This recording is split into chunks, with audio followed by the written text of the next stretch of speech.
Hello, I'm Simon Fogg, and in this video I'll be showing some of the Second World War history here on Woodbury Common in East Devon. I'll be taking you on a tour of some of the last remaining landmarks of the Royal Marines Dalditch Training Camp, which existed on the Common from 1940 to 1946. Looking on a modern map of East Devon, Woodbury Common is here.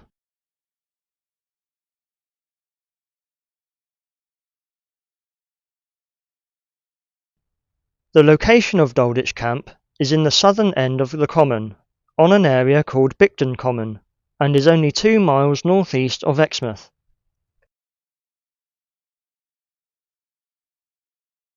In this video, I'll be covering a wide range of aspects to record as much of the history of the site as we see it today.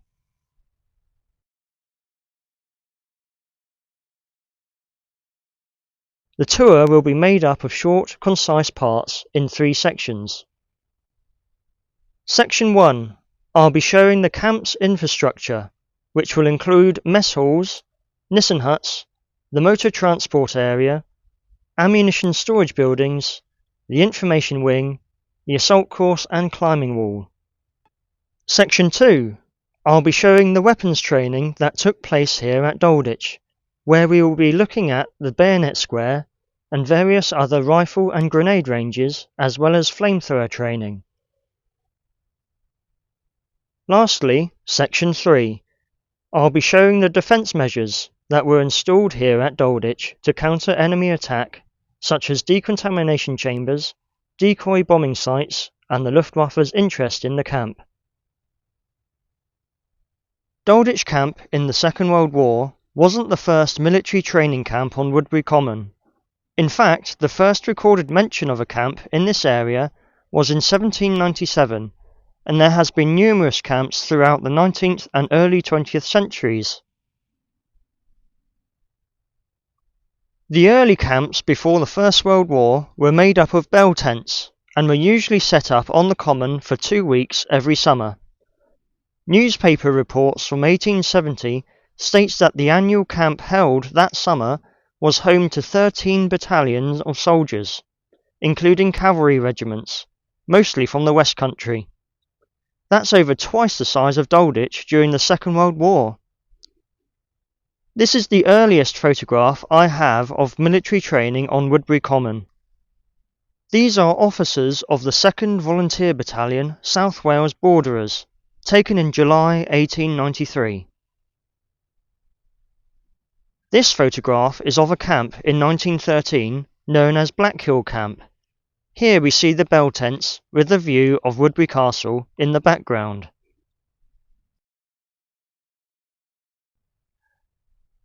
The site of Blackhill Camp is the same site where the now disused Blackhill Quarry is today, which sadly has destroyed all evidence of the First World War era camps in that area. Some more interesting photographs of the early camps are these next two, of the West Somerset Imperial Yeomanry in 1907. These are officers at the camp in what is clearly labelled as the grocery bar, which would have operated similarly to a later NAFI. This second photograph of the same regiment from 1907 shows the camp's library, which also doubled up as a theatre, as the stage can be seen in the background. As well as grocery bars, libraries and theatres, the temporary camps even had their own post office with its own franking stamp. This postcard from the camp has had its stamp franked with Woodbury Camp, Exeter, and dated the 26th of July 1914, just at the start of the First World War. As we begin our tour of the Second World War Dalditch Camp, I will also help illustrate what life was like with the use of original photographs taken of the camp in around 1943-44, along with RAF aerial photographs taken in 1946.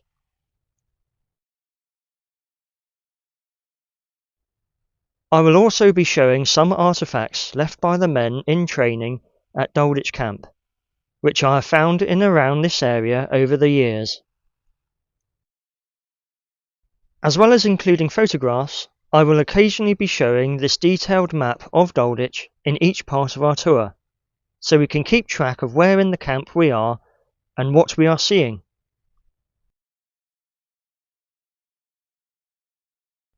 This map and the 1946 aerial photographs are available for download as a PDF from my website via the address shown on screen.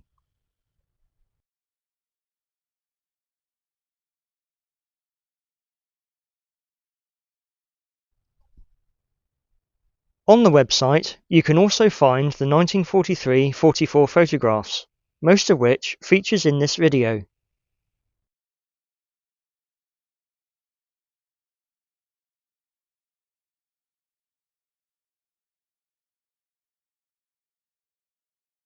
The construction of Dalditch Camp began in August 1939, with some of the landscape being prepared for the infrastructure that was to come.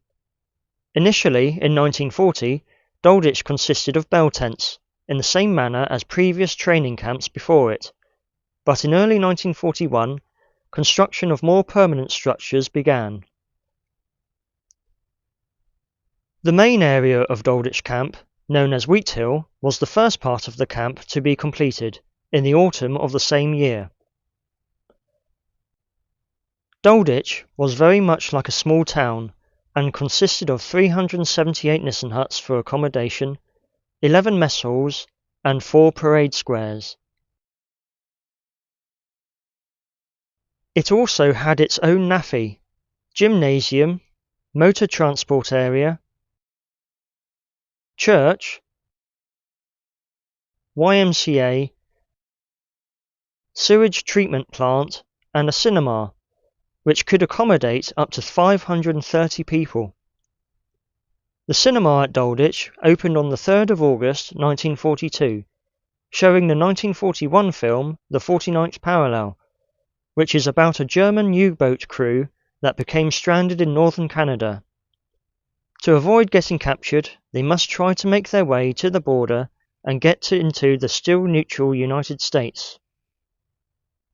There are no photographs or physical remains left of the cinema, so that is one thing we won't be able to include on our tour.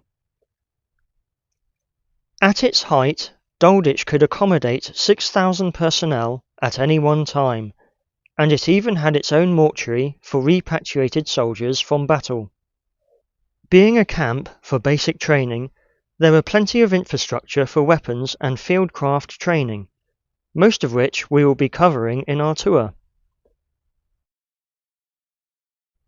After the war had ended in 1945, Dalditch continued to stay open alongside Exton Camp, which is now called the Commando Training Centre Royal Marines Lympstone, and it continued to train Royal Marine recruits until closing its doors on the 1st of November 1946. The infrastructure of Dalditch Camp was abandoned, and it wasn't fully dismantled until the mid-1950s.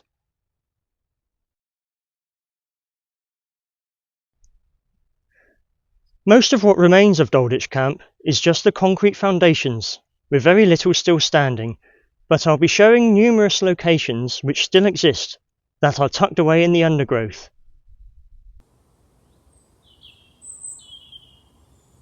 However, if after you've seen this tour and you'd like to visit Dalditch Camp to explore the remains of the infrastructure yourself, the best place to park up and walk around would be here, the Wheat Hill car park.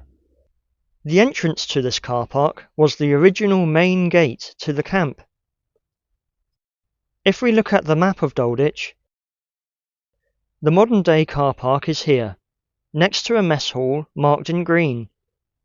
The guard room was once on the left side of the entrance as we arrive into the car park. This car park can be a little bit difficult to locate if the local area is unfamiliar, so the nearest postcode, grid reference, and what 3 words geolocator tag for this car park is shown here on this map. If you are of a Royal Marine persuasion, this is otherwise known as RV4 on the MOD map of Woodbury Common.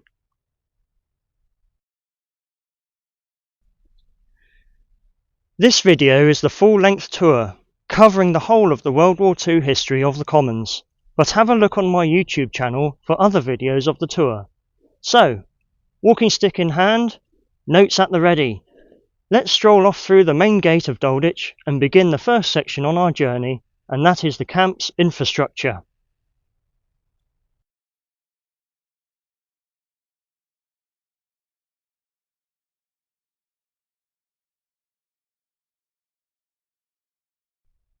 We have just strolled through the main gates of Dalditch, and now we are pretty much in the heart of the camp. This short brick wall that we see in front of us are the foundations of what was the information wing. If we look at the map of Dalditch Camp, the main gates of Wheathill Car Park are here, directly next to this green mess hall. We have walked down the road to the large white rectangle which is the information wing. If we look on this 1946 aerial photograph, this gives us some better detail of the building's location in the camp. The information wing is roughly 80 foot long and was essentially a large classroom. The existing path next to this building more or less follows the line of the original road, as seen in both the map and aerial photograph. Hard to believe now that this was once a tarmacked road surface. This is a photograph of inside this very building, taken in 1943-44. The information wing would be used by the training staff to give lectures to the recruits on everything they needed to know throughout their course. This would be everything from weapons handling to surviving in the field to a full kit inspection, as we see in this photograph, which was also taken in this very building. Not only were British weapons demonstrated in the classroom, but German and other enemy weapons were also shown to the recruits. This is a photograph presumably taken outside this building of two Royal Marines inspecting a German MG-42 machine gun. It is distinctive by the club-shaped butt and the rectangular vents around the barrel. The MG-42 entered service with the German army in 1942 and was a formidable weapon in the battlefield. It is a belt-fed weapon and it could fire up to 1,200 rounds per minute. The Americans named it Hitler's buzzsaw due to its high rate of fire and devastating effect. The MG-42 fires the German standard issue caliber round, the 7.92 by 57mm Mauser. This is the German 7.92mm on the left, compared to a British .303 on the right.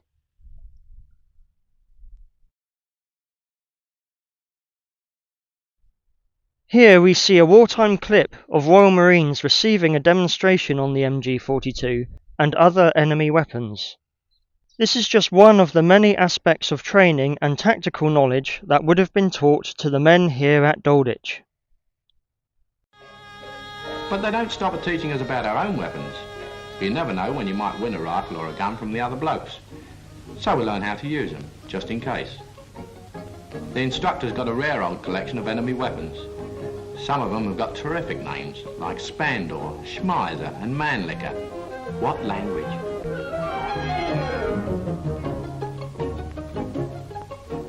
We don't only just look at them, but actually handle and fire them. Might come in handy one day.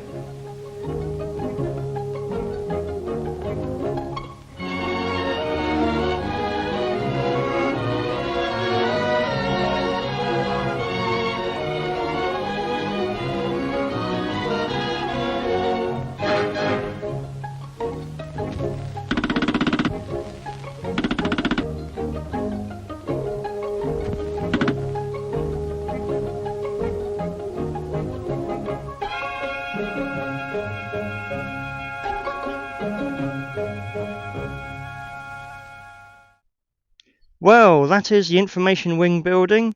Next we will be seeing a glimpse of one of the 4 parade squares.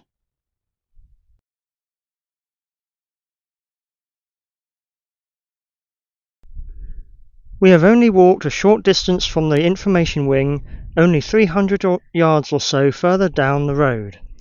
Here we are not very far from one of the 4 parade squares, where the enviable drill practices took place, which, if we look at the map of Dalditch, the information wing we've just come from is here, and the parade square is the large red square just behind the information building. This part is more of an observation than anything we can actually see, as no evidence of the parade square exists today. But if we look at the tree line in the distance, this shows a neat before and after view of how it would have looked if we were standing here on this spot during the war.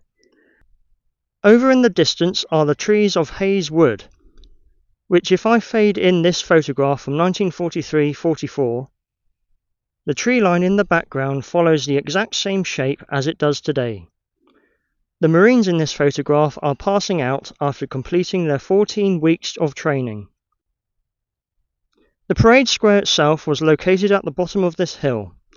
This is the best angle to see where this square was and to compare it to the wartime photograph, as the parade square today has been heavily covered over by later tree growth. Blimey, you should see the parades in the morning. Blokes from every blinking regiment under the sun. You ought to see the different tippers and badges in our mob. Guards, Gloucesters, Medicos, Fusiliers, Gunners, Sappers, Scotties, even tank boys. And that's not all, not by a long chalk. Of course, we aren't half a lot of odds and sods at the moment, but we're all volunteers, so there ought to be some good types knocking around. Those who aren't will soon get the order of the boot. Take it from me, we've got some hard graft ahead of us before we're wearing green commando berets like the old hands they've got here.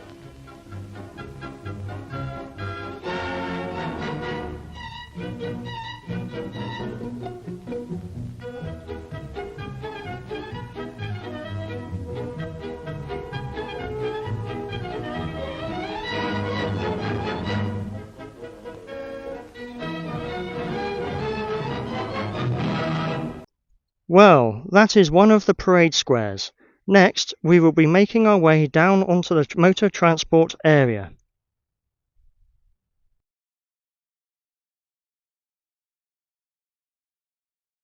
We have now reached the southernmost perimeter of Dalditch Camp, to the location of the motor transport area.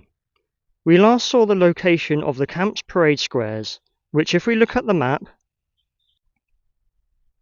the parade square is the large square in red. Now we have come here, onto the motor transport area in the bottom right corner. The 1946 aerial photo of the same part of the camp shows a little bit of the motor transport area, but it is mostly obscured by the trees. This would have been the part of the camp where vehicles would be repaired or serviced. Underneath all of the vegetation there are some remains of the inspection pits, so a mechanic could inspect the underside of the vehicle. There are around 6 inspection pits right where I'm standing. Looking more closely at this particular inspection pit, we can see some extra detail. Peeling back the growth, you can see that it is in remarkably good condition, having been buried all these years. Look at the stairs going down to the inspection pits, just down there. And this is one half, and there's the other half up to there. And as I say, there were roughly six inspection pits, all in this area. Where all these small trees are, this is all concrete underneath all here. So if I walk over and have a look, there is one pit here. It's hard to tell probably, but it is under there somewhere. And looking further, if I get my trusty walking stick out, ta-da, and prod the ground, see, all of this is concrete underneath here, and it goes all the way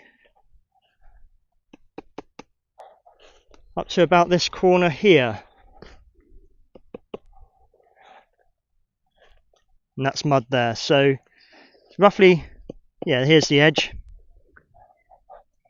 and that's where we were, just over there, right by that big tree. That's where the pit that we just had a look at, and we can see it's raised slightly from the others. So this whole area here, underneath all of this growth, there is a massive concrete area, and there's some inspection pits which have been buried, a lot better buried than the one we just saw. There are some more pits on the other side, just over there, but they are impossible to see.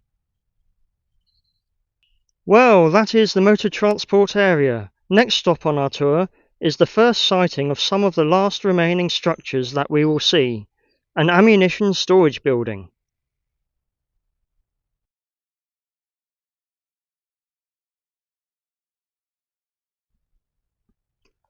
Here we've moved on to one of the last intact buildings of Dalditch Camp, an ammunition storage building. If we look at the map of Dalditch, we have come from the motor transport area in the southern end of the camp here. And we are now further north here, to the point marked AD for ammunition dump. This building is not very far from a 30-yard rifle range, which I will cover later in this video.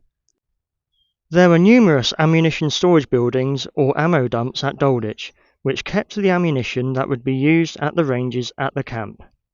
It is located far enough away from any other buildings so that should the ammunition building receive a direct hit from a German bomb, it wouldn't inflict damage to the surrounding infrastructure. So, let's have a closer look inside. Walking up to the building, it is still in very good condition for not having been touched for the last 80 years nearly, since 1946 when the camp closed. And it still has its original asbestos sheeting roof.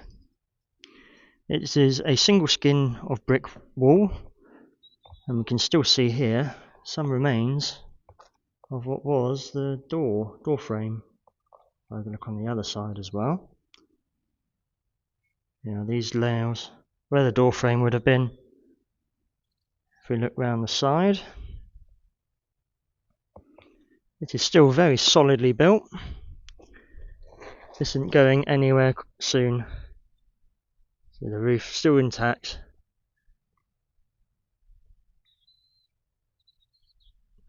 So let's have a look inside the building.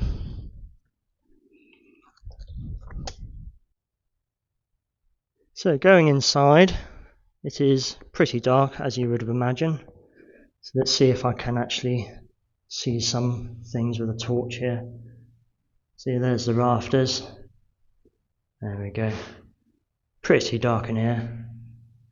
They're not too bad condition considering how long they've been untouched. That one's a bit rotten. But some of them, like that one,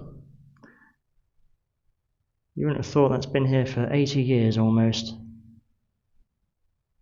It's a reasonable size.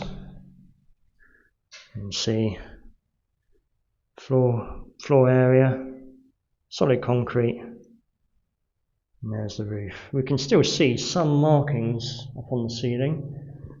There we go. Big 6 sheets, which is asbestos sheeting roof. So there we go. Now there's 2 of these buildings that we can have a look at. So let's have a look at the next one. Here we have come to a second ammunition storage building. Although it is not as good condition as the first building we saw, it is nevertheless still standing, just minus the roof. If we look at the map of the last ammunition storage building, it is further north of the 30-yard range. This second building I am at now is over here, slightly further south and near the motor transport area. So let's have a closer look at this building then. So walking up to this second building, it is identical to the first one we saw with the roof, but this one is without. So it's the same size, same shape and all the rest of it. If we walk inside, you can see it is just the same as the last one. You can see even this one is pretty good condition, for just minus the roof. And there we have it. There is an ammunition storage building.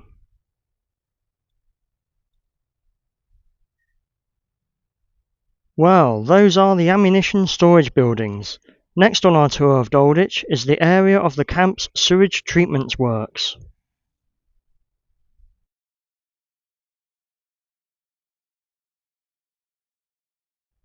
Here we have come to the least desirable part of the camp to be in, but one that is very important. This is the site of the camp's sewage treatment works. If we look at our map, we have come from the ammunition storage building here, and we are now at the sewage treatment works a few hundred yards further north. There isn't much to see now, but this is because the entire complex has been buried after the camp closed in November 1946. All this sandy material used to bury the site appears to have come from around the nearby ammunition storage building, as the sand over there looks near identical.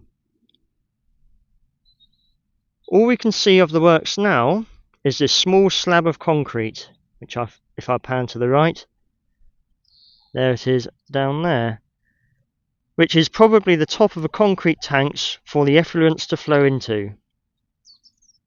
If we look at the 1946 aerial photograph, we can see that there are tanks in the middle of the photograph, which is pretty much exactly where I'm standing. The plumbing for Dalditch Camp was a major problem for the Ministry of Health for Exmouth and East Budleigh, as they were not consulted when plans for the camp were first drawn up into the functioning of the sanitary system. Just by the sheer number of personnel stationed at Dalditch Camp, latrines and galleys were connected to just 4 9,000-gallon tanks, situated in the lower Hayes area of the camp. The system was overworked, and it wasn't long before the system couldn't cope. This subsequently caused the effluents to overflow into the Hayes Barton stream via the drains and then into the water supply of nearby Budleigh Salterton. The problem was swiftly dealt with, however. Well, that is the sewage treatment works. Next we're going to look at something more homely, some of the camp's Nissen Huts for the accommodation of the men.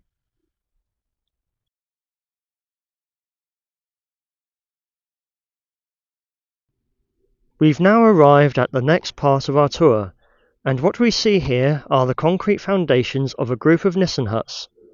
The Nissen Huts at Dalditch were typically in groups of 4, which if we look at our map, we have travelled a short distance from the sewage treatment works to here, this block of 4 Nissen Huts in blue. The huts here at Dalditch were used for the accommodation of the men in training. They were first devised and designed by Peter Norman Nissen in the First World War. The huts were versatile, enabling them to be used for a variety of different uses. The Nissen Huts were constructed out of corrugated iron sheeting, with curved steel ribs to form the semicircular shape of the roof. After the concrete foundations were laid down, the hut could be put up in a matter of hours. There were 378 Nissen Huts at Dalditch, each of which could accommodate 12 men. This 1943 photograph of the inside of a Nissen Hut, taken at the camp, shows the bunk beds either side, a rifle rack in the background, and a pot-belly stove for the heating of the hut. The huts also had mains electricity for lighting, as we can see the light on the roof at the top of the picture. Prior to these huts being installed in early 1941, the accommodation of the men at the camp were housed in bell tents, just the way it had been at earlier training camps on Woodbury Common. So here we are, walking up to one of the Nissen Hut bases, the concrete foundations, and this end would have been the original entrance to the hut. So let's have a step inside. And as we go through what would have been the door, we can use our imagination a little bit here. And there would be bunk beds either side, 6 on one side, 6 on the other, with a pot-belly stove in the middle. And nowadays foundations are all that we see, because everything else has been dismantled in the 1950s. But we can see there's a base over there, foundation here, apart from the one we're standing on, and there should be two more just over there. We can see there is the other end of the concrete area, and they're always surrounded by earth banks, so you can normally tell them before you even see the concrete area. So let's walk over here a little way. You can see there's a broken up hut just over here. Yeah, all the concrete all broken. And just to our right there's another one. So they're almost always in blocks of 4. So there's 1, 2 on our left, and as we spin around there's another one, and the one we just seen. They're not always the best preserved. This is one of the better preserved huts that we see on the camp. And just over to our right, have a look at this view. Right next to that holly bush, holly tree should I say, there's another block of 4 huts over there. And that gives us a little bit more detail, so let's have a look at that one. Here we have come to a second block of Nissen Huts, not very far away from where we saw the first. Now if we walk up to it, we can see a little bit more detail on this block than we did last time. We can see some of the remains of the entrance. You see a small, if you can see that, a small line of bricks. This would have lined where the entrance was into the hut here. So you see a large area of concrete, just as we saw last time. And as always, or almost always, this is in a block of 4. So there's one we're standing on. There's a first underneath this tree. There's a little bit more height, there we are, just over there. But at the back, we can see some more extra detail that's still preserved.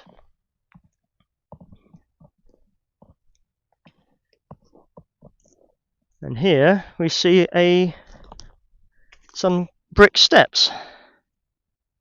There we are, brick steps leading from this row of huts, going down to the entrance of the huts underneath all this earth and underneath all these trees. And there's another block there. So there's 1, there's 2, as we turn around again, 3 and 4. So here's another block of Nissen Huts to look at. As I say, these are probably one of the best preserved huts we can see at the camp, as they're all dismantled in around about 1954-55. The first block of huts we saw are just up on the brow of the hill, just in front of the gorse bushes.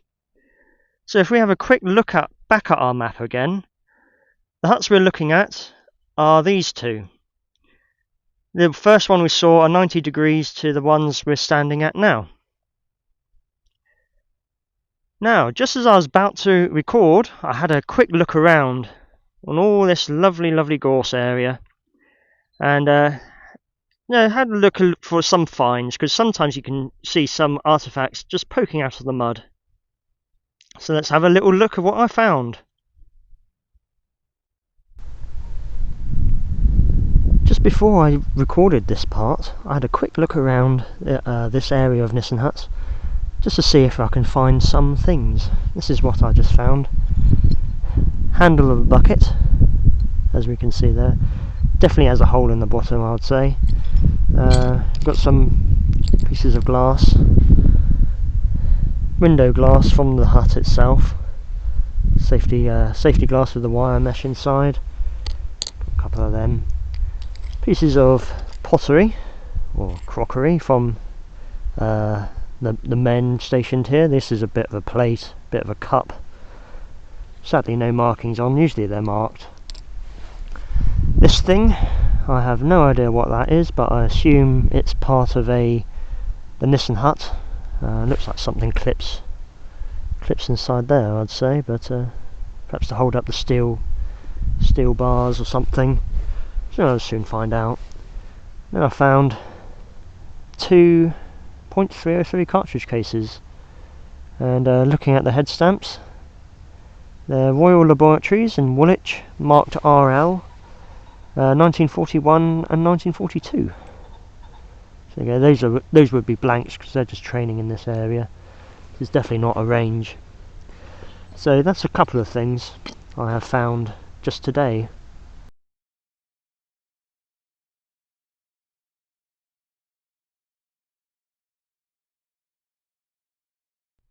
The areas around Nissen Huts can be pretty fruitful for discovering wartime artefacts.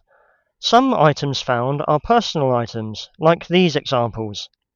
They were used on a daily basis by the troops, showing a small glimpse into life in the camp. Around these particular Nissen Huts I found this tiny general service button with the King's Crown and Lion. This would originally have come from a side cap due to its small size. To show the small size of it, here it is pictured alongside a 5p coin. I also found this small bottle dump with a few medicinal bottles and a large piece of window glass from one of the huts. The small bottle at the bottom of the picture with the remains of the metal lid is for water sterilizing tablets, for use in water drinking bottles. There would be two of these small bottles in a tin of water sterilizing kit. This is a water sterilizing kit from my own military collection, with two unopened bottles of tablets.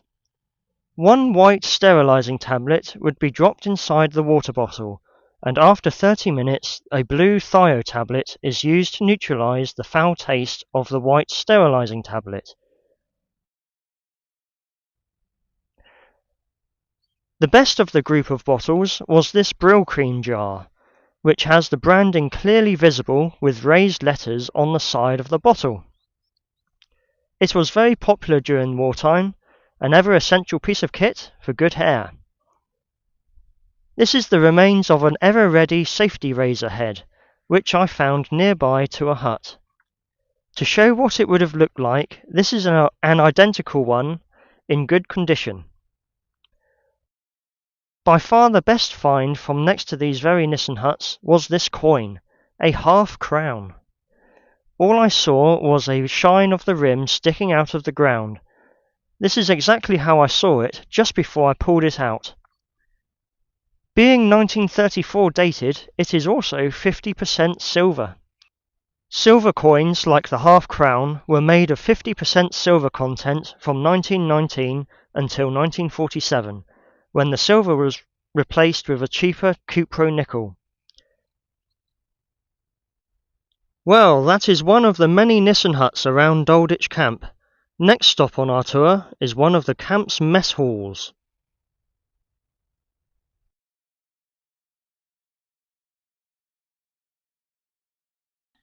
We have now arrived at one of the 11 mess halls of the camp, where the men would have had their breakfast, lunch and dinner. If we look at the map, the block of Nissen Huts we last saw are here. Now we are at the mess hall in green, in the Hayes area of Dalditch. With the hall being located directly next to the officers' area and commandant's quarters, it is highly likely that this particular mess hall is an officer's one. This is perhaps the best preserved remains of a mess hall that is still visible today. This is a large building that would have been built like a large Nissen hut with a curved roof, which consisted of two galleys for the seating arrangements and a kitchen area at one end. We are currently looking at what would have been the original entrance to the building and would have been looking down the rows of tables if we were standing here during the war. The only original wartime photograph taken inside a mess hall at the camp is this 1943-44 photograph, showing some of the men chowing down their meal. Underneath all of this tree litter and mud is still a big area of concrete floor foundations. At the other end of the concrete area are some steps that would have led to the kitchens, so let's have a closer look. Walking through the mess hall itself, we come to the steps. These steps would have led to the kitchen area into the bushes behind. To the right of the steps would have been a small corridor or walk-through to the second galley of the mess hall. The concrete floor of the second galley is still there, but not as well preserved as this side of the building. So if we walk up to the steps, we can see some better detail. In fact, we can see somewhere, if I crouch down low, somewhere on those steps there, all from the hobnail boots of all the men who served and went to the kitchens.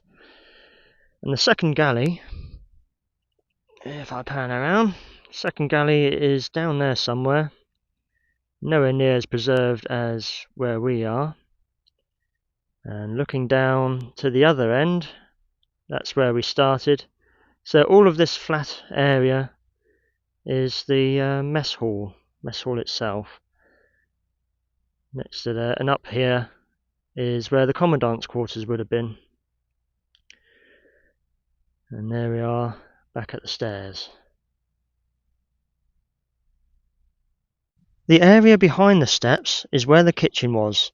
A few years ago I made a chance discovery next to the hut of this sink plug hole from one of the kitchen sinks. Without a doubt, it is confirmation of the kitchen area. I have found a few things that are mess hall related over the years. One of them was this jug, which I found fairly close to this very mess hall. It looks to be moderate in size in the photo, but it is actually a fairly sizable 4-pint jug. Another find was this spoon, which was poking out of the soil. It wasn't until I started cleaning it that I noticed a series of numbers stamped onto the handle. This would be the soldier's service number, so the soldier who originally owned it would know that it was his spoon and it wouldn't get mixed up with any others. I have tried to research this number to find out who it belonged to, but unfortunately to no avail. Some First World War soldiers with the same number came up in the search, but this is a Second World War spoon. The number is 109985. I have found out that this number was issued to a Royal Marine, but other than this, it still remains a mystery. Well, that is the mess hall. Next on our tour, we will be burning off all of those calories on a march outside of the camp for a bash on the assault course and climbing wall.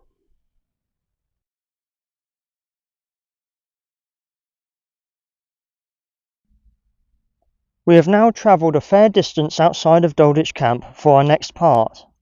I am currently almost a mile away from the western perimeter of the camp on Limpstone Common. Here on Limpstone Common was the site of the assault course and climbing wall.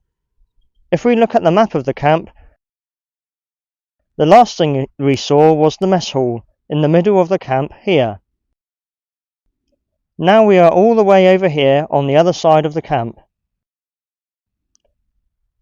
Taking a closer look at this side of the map, it is clearly marked with the assault course. I am currently standing at the climbing wall here. This climbing wall is not very far from the main road into Exmouth, the B3180. The assault course obstacles were made of wood and rope, so they no longer survive, but this climbing wall is all that is left. It measures over 6 foot high, a fair bit higher than today's climbing wall at CTC. I am replicating the same angle to show how the same wall appeared in a wartime photograph. This photograph from 1943-44. It appears teamwork was promoted to conquer this part of the course. We can see the line of white bricks halfway up on one end of the wall, matching up perfectly well with what we see today. So, let's have a closer look at the wall. So here we are walking up to the wall. We can see it's in fairly good condition. A few bricks on the top are missing. And there's a big gouge out of the end here, presumably from a tractor being hip height. There are the white bricks we saw in the 1940s photograph, and they're white bricks rather than painted bricks. And this is the side we saw the chaps climbing up on, and that's where they would have been.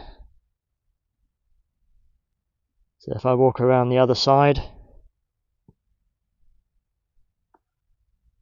keeping the wall in shot, and there we are, there is There is the climbing wall.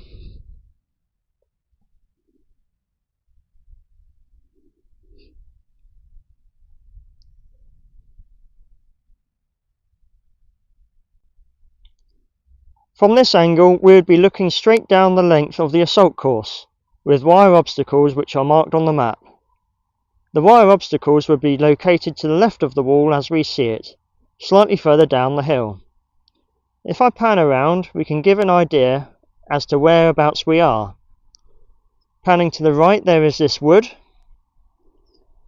and if I zoom into the distance over here, in the far distance is Exeter itself.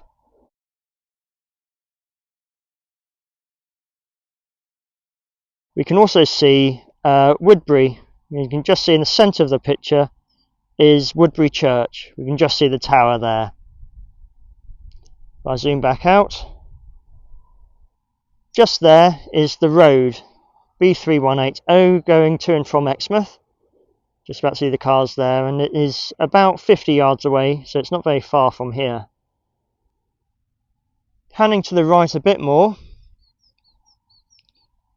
there's more woods, and if we were to walk up there, we'd get back to the camp. It's only about a mile, just shy, down in that direction. And panning around a bit more, we come back to the wall. If we were looking down this area during wartime, this is what we would have seen. In this photograph, we see recruits doing the rope regain test, or cat crawl as it was called at the time. This part of the assault course was located further down the hill, nearer the road, along with the rest of the Tarzan course. They've got a sort of glorified trapeze act here that teaches you how to hike for miles without touching the ground. It's called the Tarzan course. But believe me, we've got old Tarzan beat at his own game.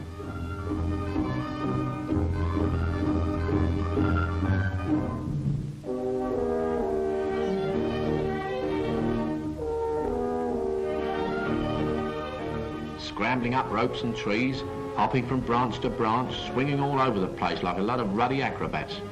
Cool, with a face like yours, you'd certainly be at home here.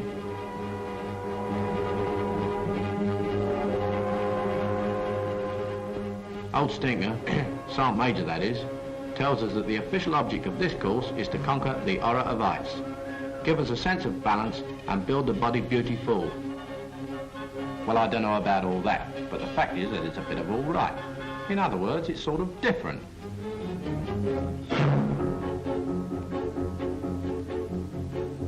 I should also mention the gymnasium building while on the subject of the assault course. The gymnasium and its concrete foundations are no longer to be seen. However, the gym was located in the northwestern side of Dalditch, here on our map. It is in the same area as the now closed Frying Pans car park. In this photograph, these recruits are doing some more rope work. The large building in the background is the gymnasium, so this part of the exercise course would have been in the modern car park itself. Well, that is the climbing wall and assault course. Next, we will be moving on to section 2 of this video, and in this section I'll be looking at the weapons training. The first part of the weapons training section will be the Bayonet Square.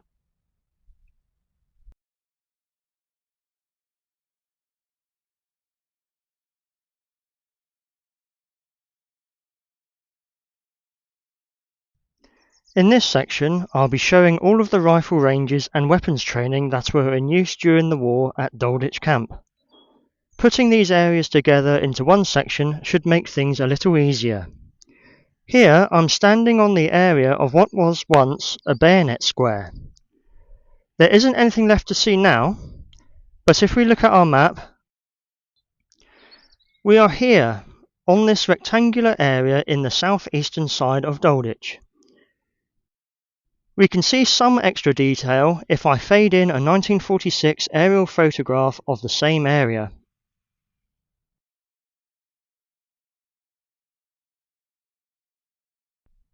It's a small field of green now, which today's Royal Marines use for their radio communications training, but during the Second World War this spot would have had targets for bayonet training. The targets were Hessian bags filled with straw and hung from a makeshift wooden frame, as we see here in this 1943 photograph. It's possible this photo was taken in this very area. If I pan around to give us some bearings, this is the bayonet area. If I pan to the left a little way, over there, down the path to the right where those trees are, that is the parade square we saw earlier. So if we look at the photograph of the parade square, part of the Bayonet Square where I am now can just be seen behind the Nissen Huts on the right.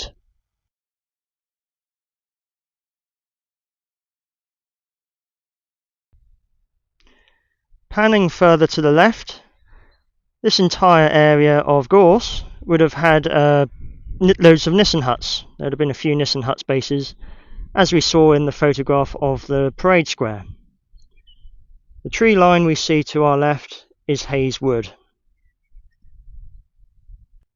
This was a bayonet I found years ago, not far from this area. All I saw was the spike sticking out of the ground, and I almost mistook it for an old tent peg. This is a No. 4 spike bayonet for use on the No. 4 Lee Enfield rifle. Both bayonet and No. 4 Lee Enfield were introduced into service in 1941. There were 4 different versions of the No. 4 bayonet. Each newer version was made to speed up production. This particular version is a No. 4 Mark II, as it is made of a single piece of forged steel, which will date this bayonet to between early 1942 to late 1943. From 1944, the spike was made separate from the body of the bayonet, and the 2 parts were welded together. This is a No. 4 Lee Enfield from my own militaria collection, with a No. 4 bayonet fitted. It is also the same Mark II version as the bayonet I found. The No. 4 bayonet was also used on the late war version of the Sten submachine gun, the Mark V Sten gun. The Mark V Sten entered service in April 1944 and was the only version of the Sten that could accommodate the No. 4 bayonet. It's a good bit of cold steel which they do not like up 'em. That was the Bayonet Square. We will move on to the first of the rifle ranges in our tour, and that is the 25-yard Cadet range.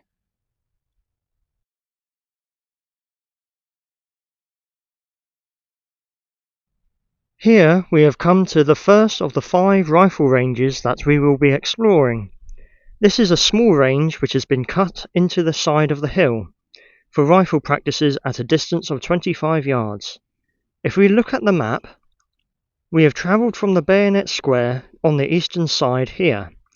Now we are at this 25-yard range in the middle of the camp. This particular range was used by cadets, firing small caliber .22 rifles. The cadets using this range would have been around 14 or 15 years old, and they would have been based at the YMCA building. The YMCA building was located on the opposite side of the road from this range, in the triangle area of the camp. The cadets would practice their marksmanship and hone in their weapons safety drills using small .22 caliber rifles before progressing onto the service issue .303 caliber Lee Enfield rifles. The .22 caliber ammunition that was used here is tiny, only 5.5mm wide and about 25mm or 1 inch in length. When compared to a .303 caliber round, the small size of the .22 is quite profound. The cartridge case pictured on the left is one that I found on this firing point. This is an example of the type of target the cadets would have shot at on the range. This is a tin hat target, so called because of the semicircular shape of the target diagrams, resembling the outline of a helmet. This is a target that I shot myself, using a wartime Lee Enfield rifle that had been converted to .22 caliber. Both rifle and target would have been very similar to what was used by the cadets on the range. Before we have a closer look of the range, what we're looking at here are the butts. And if I pan to the right, the firing point is just under here, right there, and we'll be having a look at that more closely in a moment or two. Now if we look at the map again, we are in the Wheat Hill area of the camp, and the parade square in red is not far from this range. So the parade square is in the wood just over there in that distance. It's only 25 yards or so away. If we pan to the right a bit more, we can see a decontamination chamber building.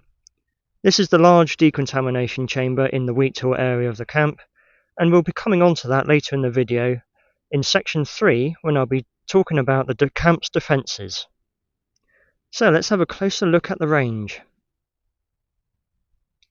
So having a closer look of the range, we would be coming on to what would have been the firing point. And right in front of us is a big slab of concrete and a row of bricks, which would have outlined the firing distance, which is 25 yards. So this is where the shooters would have laid down in the prone position, shooting at the butts, as we see up there. So let's have a closer look to the butts as we walk towards that.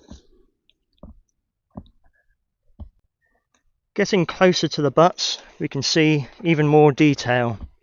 You can see how this area has been constructed.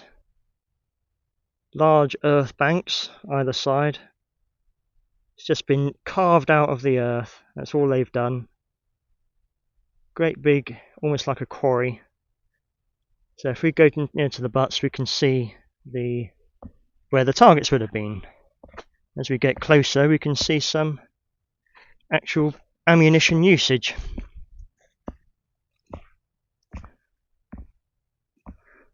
So these butts would have had the targets, and in front of this wall would have been a bank of sand to catch the bullets. And as we get closer to here, you can see these dents here, look. There we go, fingerprint of the ammunition being used.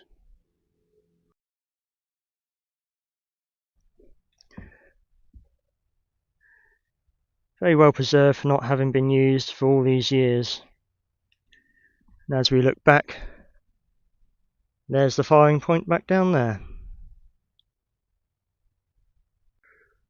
Well, that is the 25-yard cadet range. Next, we'll be having a look at the 30-yard range.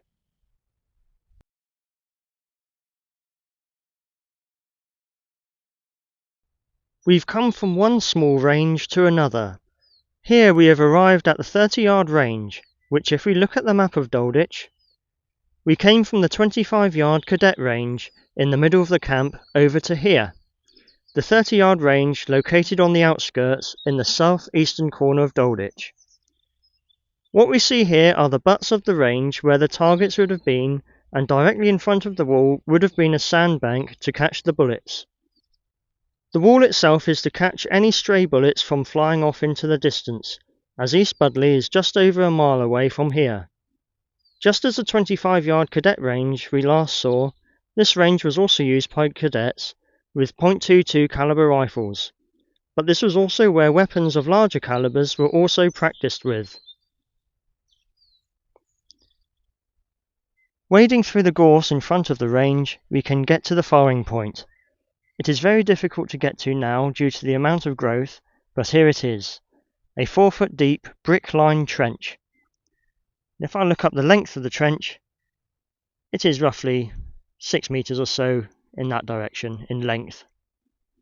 And the shooters would have fired from the top of this over to the targets of the range. And we can see just through the gorse bushes, there's the range wall or the corner of it, poking out behind the tree there. And this firing point is not very far from the main path. If I pan to the right slightly, go all the way around, there's the main path there. So it is just tucked away. Some years ago, The area of gorse we see opposite this wall was cleared away, revealing the firing point. This is the firing point as it was in 2016. It is a deep brick-lined trench which would have been just deep enough to shoot over the top. When the area was cleared of gorse bushes, I did find some cartridge cases from this firing point. .303 cartridge cases from the Lee Enfield rifle and Bren machine gun, .380-200 fired from a Webley revolver, and a 9mm from a Sten submachine gun. Walking up to the wall, we can see some extra detail as to how this was built and how it was used. Walking up to it, there are some odd bricks. White bricks are the most noticeable near the top of the wall. Some are different shades of brown and slightly different sizes. This is because when this wall was built in 1941, the builders used reclaimed bricks from the rubble of bomb-damaged buildings after the Blitz, from the surrounding Exeter area. So if we walk up to it, we can see some extra detail. If we look closer still, we can see some bullet damage still visible in the wall. Just up here. All those little pock marks, all from the 303s and 9mm that were used all over here. And we can get a sense of some bricks that were used. There's a white brick, some brown ones, but most noticeable if we walk around the back.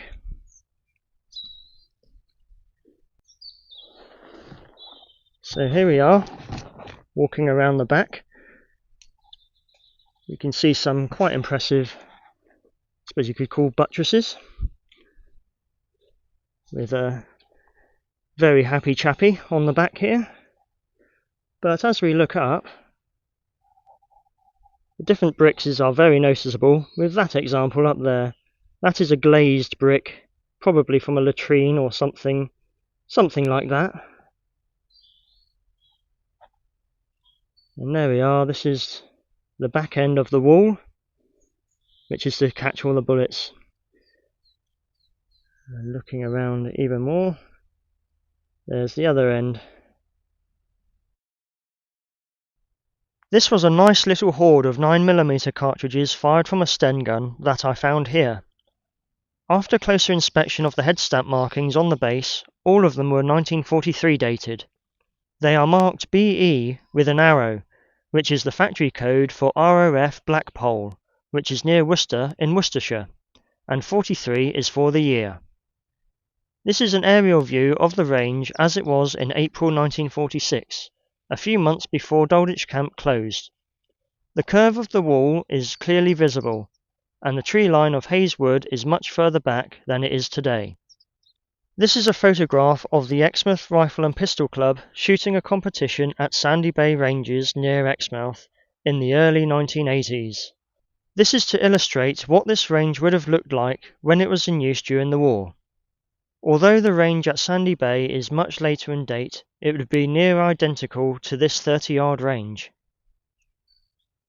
That is the 30-yard range. Next on our tour of the rifle ranges, we will see another more hidden 30-yard range in the northern part of the camp.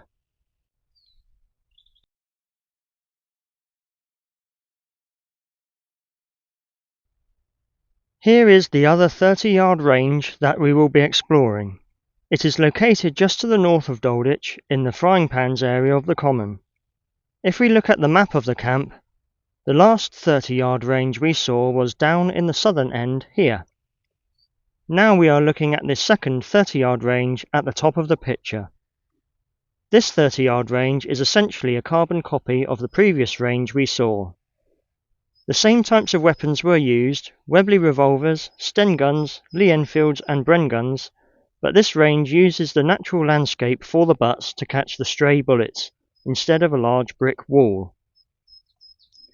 There is a photo of this range in use, taken in around 1944. These Royal Marines are firing the 9mm Sten gun, more specifically the Mark III Sten gun. The Mark III version of the Sten entered service in mid-1943. We can tell that this photograph was taken on this range by the path in the background leading towards the firing point. If we compare the placement of the path to the range on the 1946 aerial photograph, it lines up fairly accurately. Panning around a little bit, we can get some detail as to the firing point of this range. Looking directly in front of us, there is a row of bricks which would have marked the firing line. So from here, from this point, all the way to over there where the targets would have been, would measure 30 yards. And panning around, there is an end over there, just behind this tree. There is a row of bricks which marks the outermost perimeter of the firing point. And panning to the left, this firing line here would have been just behind these trees here. And just behind them is a brick set of stairs. This is the set of brick stairs which would lead up to the firing point where the base of the trees are. There are 3 sets of these stairs. There's this one on the side of the range, and there are 2 more behind, just over behind there. Panning to the left, we can get some bearings as to the location of this range. The tunnel in front of us is part of the Commando Endurance course and is called the Smarty Tube Tunnel. This is a new tunnel which was replaced in December 2018, replacing the old corrugated iron tunnels. This is how the old tunnels would have looked back in 2015. And there we are, there is the range. Just before I started recording this part of the range, the large bank usually gives us some finds. After a good bit of rain as we had lately, it usually reveals some fragments of projectiles, and just before recording I just had a quick look. And here are, this is what I found. Gives my specimen box a good outing. And here are, all of these are all .303 projectiles, all mangled up. See, that's the tip of a .303 there. If I zoom in, there we go. So 303 at 25 or 30 yards, that's a lot of power, and it is just going to fragment the bullets in no time. You can see how that is mushroomed out, and there's the base of the bullet there. And there's loads and loads and loads of little pieces like that all over that bank.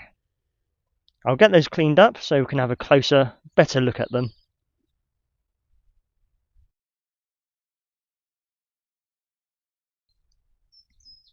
Well, that is the 30-yard range bank. Next on our tour is the 300-yard range.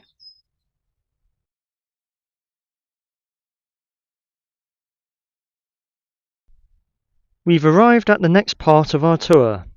In this part of the video, we visit the first part of the main firing range at the camp. If we look at the map, we last saw the 30-yard range bank here.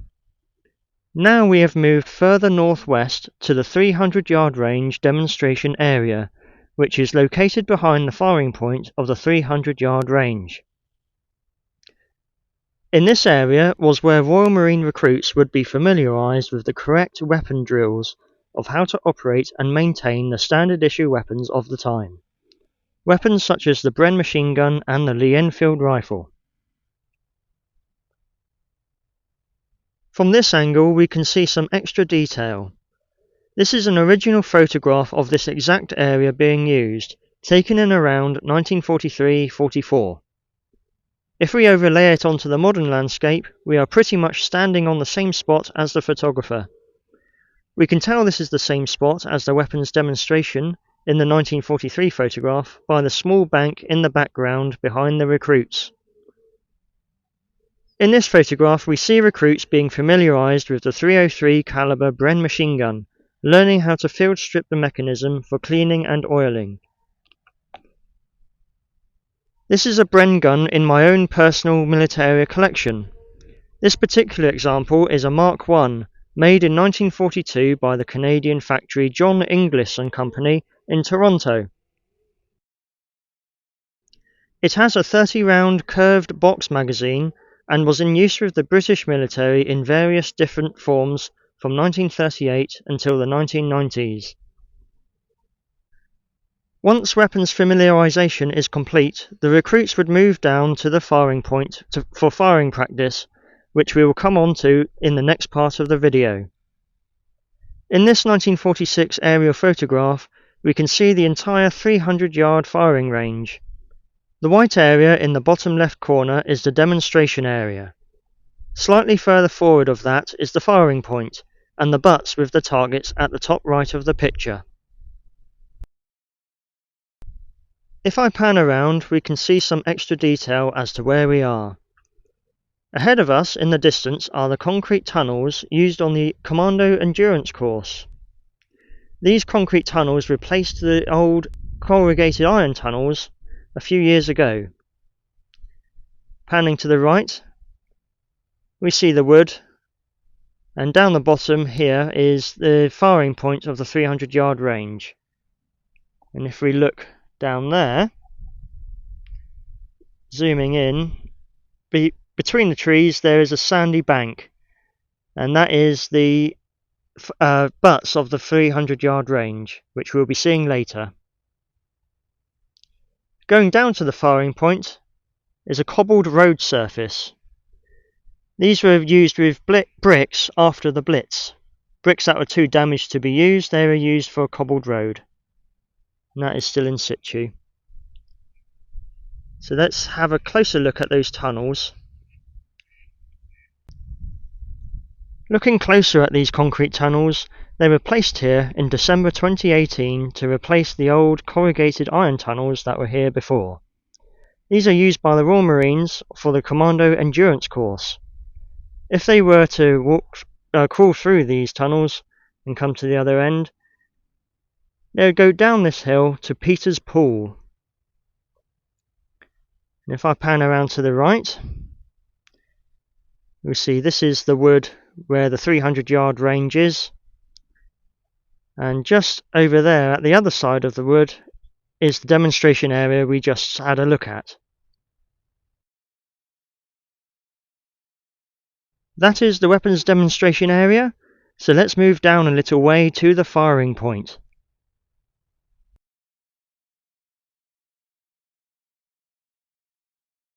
We've only moved a few yards down the hill from the demonstration area as we saw in the previous part, down to the 300-yard range firing point. If we look at the map, we have moved from the demonstration area to here, to the firing point of the range. On this spot is where the recruits of Dalditch Camp would have fired from. Most of the firing would have taken place on top of the bank on the left side of the picture.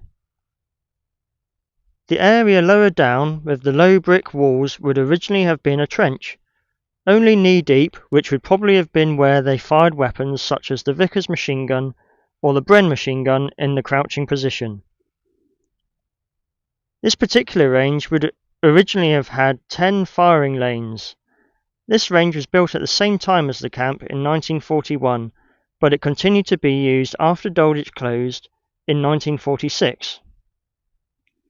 In 1948 it was replaced with the Sandy Bay range near Exmouth, which is still in use today. Looking around, we can see some extra details of this range still in existence. This is the walls of the range marking the firing point, and this bank I'm standing on would have been where the shooters would have fired from, just where this tree is, and all the way around 180 degrees down to that other end of the bank, just where that other tree is next to the big dugout. Also, we see what's left of the RCO building, or Range Control Officers building, which is just over there. We'll have a look at that in a moment. These brick foundations are what's left of the RCO, or Range Control Officers building. The Range Control Officer would oversee everything what is going on the range firing point, to make sure everything is going swimmingly well. Peering to the right again, there is the firing point. This is a photo taken in 1943-44 of this exact spot on the Dalditch Range firing point being used. These Marines are firing the .303 caliber Lee Enfield No. 4 rifle. Also notice one of the range officers in the background who is using a field telephone to communicate with the target operators at the butts. This is a Lee Enfield No. 4 rifle in my own personal military collection. This particular example is a No. 4 Mark I, made in 1944 by the Canadian factory Long Branch in Toronto. It has a 10-round magazine loaded by two 5-round charger clips from the top of the weapon. The Lee Enfield was in use with the British military in various different forms from 1890 until the 1950s. In this second photo of Royal Marines firing on the 300-yard range, we see them firing Bren guns and looking downrange towards the targets at the butts. Some physical evidence has sometimes been found on the range in the form of .303 cartridges. This was a particularly good haul from the firing point a few years ago, with a wide range of different factory codes from all over Britain and other countries from around the Empire. Now, while on the subject of finding cartridge cases from the firing point, I was just having a look around this firing point, just as I finished recording, and look what I just spotted here. There we go. Look at that, there is a 303 cartridge. I haven't even touched it yet, so the maker's name on the bottom is going to be a surprise for both of us. So let's have a look. And it is a Greenwood and Batley, 1943. Yeah, I don't know if that can pick it up, but there you go. A cartridge case from the 300-yard range as live. So there you go, from the war. If I pan to the right from the firing point, we can see where the butts are on the modern landscape. Over there. The dark sandy area in the distance is the area in front of where the targets would have been, to catch any stray bullets. The targets would have been above the sandy area. If we look at this photograph, this is a target at the 300-yard range at Bisley Camp in Surrey. The design of these targets haven't changed for over 100 years, so this modern view of downrange to the target would have looked just the same as it would have done during the war. So, just before we go down to the 300-yard range butts, we were going to see a last little bit of detail of the 300-yard range firing point. These brick-built steps, they lead up to the firing point, which is just up there, and they go all the way down the hill from the firing point, and they go down to here, and there would have been a cobbled road surface all the way to the butts over there. Well, that is the 300-yard range firing point, so let's move down a little way to the butts and target area.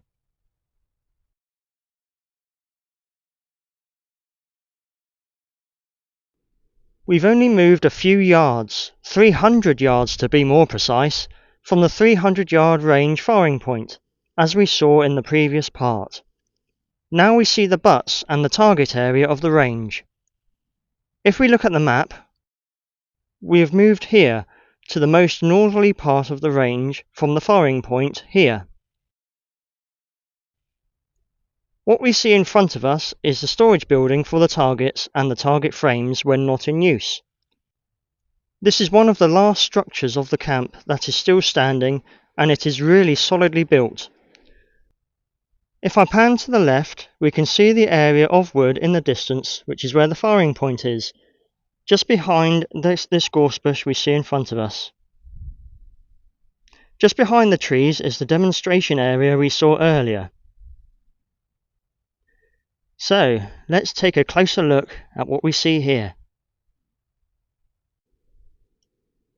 Walking up to this building that we see at the butts of the range, this is what was the target storage building. Here are the windows, which would have had an iron door which covered them from the inside. If I walk round to the entrance, and here we are having the full length view all the way down the length of the butts of the range.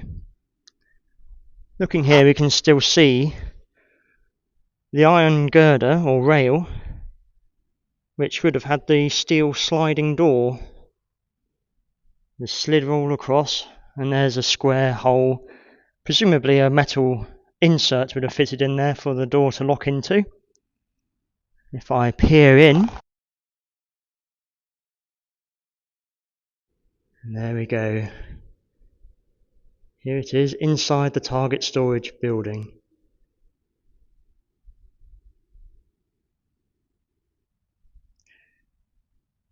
Now down there is where the targets would have been.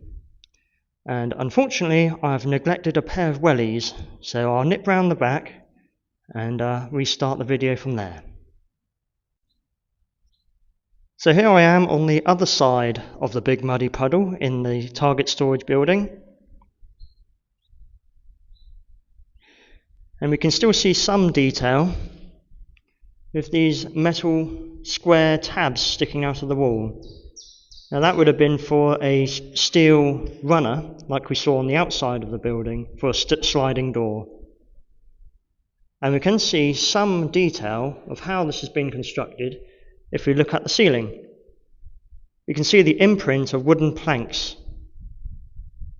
You still see the grain imprinted in the concrete there. So they would have constructed a wooden floor and then cast all the concrete to make the roof. So if I pan all the way around, this is where the action was. This is where the targets would have been.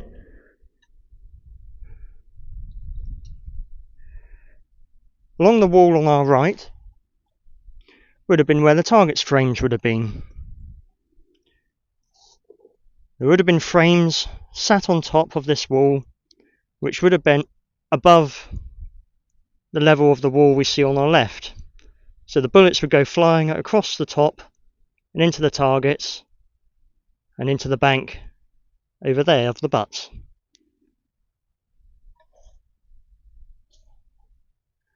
On our left we can see where the target scorers would have been. These metal brackets on the wall here would have been for a corrugated iron roof. And as we can see, it's all along the length of the entire wall. It's only about a single sheet thickness roof, but this is where they would have been. Looking down at the ground, there's a metal tab sticking out of the wall. Very dilapidated condition, but that's for a bench seat where they would have sat before scoring the targets. That's the view of the target wall. And looking back, there is the metal frames for the roof.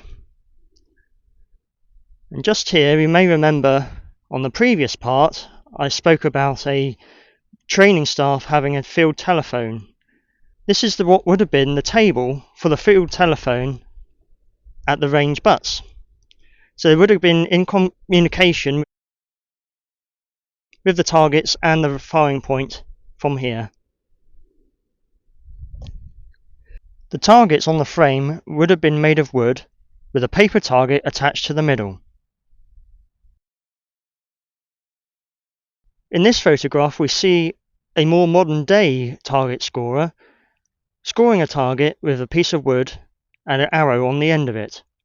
This is to point out to the spotters at the firing point exactly where the projectile went on the target, thus giving the score. This is an old-fashioned way of scoring the target. The modern way is having a fluorescent sticker over the bullet hole so you can be spotted at a glance with a spotting scope. This is my target that I shot at Bisley a few years back. This was with a Lee Enfield rifle .303, just like the Marines would have used on this very range. As you can see, the fluorescent dot is dead centre, like it should be. So on a personal note, A range is a home from home for me because I used to do full bore, .303s, 7.62 at Bisley. It was great fun, firing at 300 yards, even up to 1,200 yards, which was quite a challenge with iron sights. Now, as we get to the other end of the range, we come to this shelter of some sort. Not exactly sure what this would have been used for, but here is a shelter, and this would have been the original entrance into and out from the range butts. It's been heavily buried over, but as we can see, this is where the stairs would have been.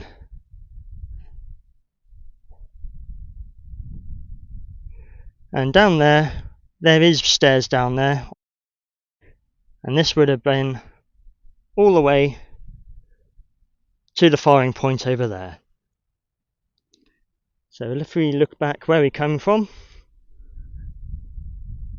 here are the butts from this side of the range. Just before I started recording this part of the range, as always, I had a little look for finds. And today I have been moderately successful, finding some projectiles out of the butts. It's just like the projectiles we found on the previous 30-yard range. But on the 300-yard range, they're a little bit more whole. So when we look at that one, that .303, a little bit more whole than last time. That one has got a little piece inside it. That's a copper canister, so that tells us that this was a tracer round. More on that later. So there's little bits, little fragments, but more whole fragments here.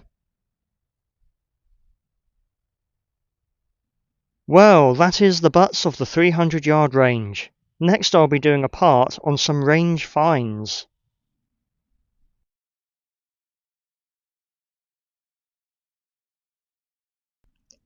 In this part, I would like to record a short section on the various types of ammunition that was used during the war at Dalditch and can still be discovered on the Common today. Cartridge cases can be found in abundance on the Commons, but learning about the calibers of rounds and the factory codes for the different types of ammunition, cartridges can be a very important tool for building a picture of the sort of training that was going on in a particular area. These are 4 of the different wartime cartridge calibers that I have found in the Dalditch Camp area, along with clean examples from my own military collection. All 4 were fired from weapons used by the Royal Marine recruits in training at the camp. From left to right, they are the .303, 9x19mm, .380-200, and the 22LR. For this part, I'm only going to focus on the 303, as I have already mentioned about the other 3 calibers, which were used on the 25 and 30-yard ranges. The 303 was used in many types of weapons used by Britain and the Commonwealth countries. But for this part, I'll be focusing on the standard issue Lee Enfield rifle and Bren machine gun, as these 2 weapons were fired here on the 300-yard range. On the base of every .303 cartridge case is a series of factory markings known as a head stamp.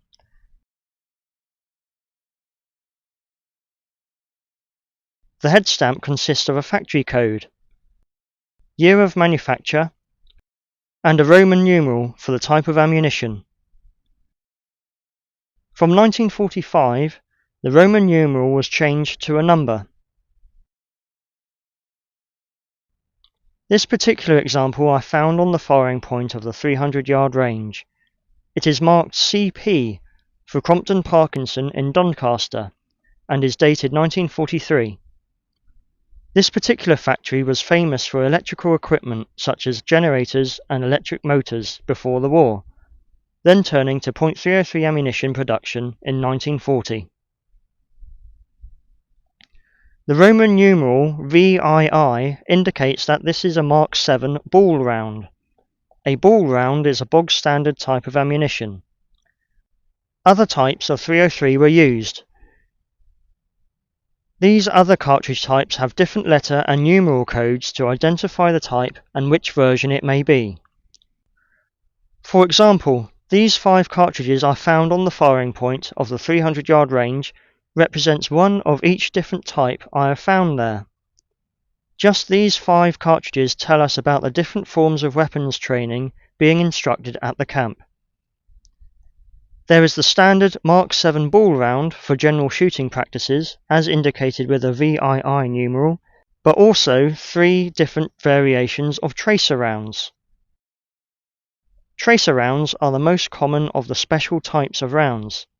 They emit a flame from the base of the projectile as it travels towards the target, so the bullet's trajectory can be traced as it travels down range. This is a cutaway that I made of a tracer round, showing the internal construction. Inside the centre of the projectile is a copper canister containing the tracer compound, which is ignited when the round is fired and the flame emits from the hole in the base. .303 tracer rounds have a letter code G before the numeral to identify it as such. The tracer at the bottom middle is marked GII, G for tracer, II for Mark II. The Mark II tracers were brought into service in 1939 to replace the ageing stocks of Mark I tracers, some of which dated back to the First World War. To the right of the Mark II tracer is a Mark III. The Mark III tracer was primarily issued to the Royal Navy and its branches of service. It burned brighter than the Mark II, so it could be seen well in foggy weather, a requirement that the Royal Navy requested for its ships at sea. On the top left is another variation marked GVI, G for tracer, VI for Mark VI. Like the Mark III, the Mark VI tracer was also primarily issued to the Royal Navy. It burned just as brightly as the Mark III for use in foggy weather. The only difference with the Mark VI is that it has a delay from when it is fired from the barrel to when the tracer compound inside the projectile fully ignites. This is known as a dark ignition tracer. When fired, the tracer doesn't fully light up until it has travelled roughly 50 feet in front of the shooter. The main purpose of a dark ignition delay is to help prevent the enemy from tracing the round back to the shooter. But in this case, the Royal Navy requested a delay to the tracers to help lessen the effects of the bright flashing in front of the shooter's eyes. This type was mainly used at night time, so finding this on the 300-yard range would suggest a nighttime exercise.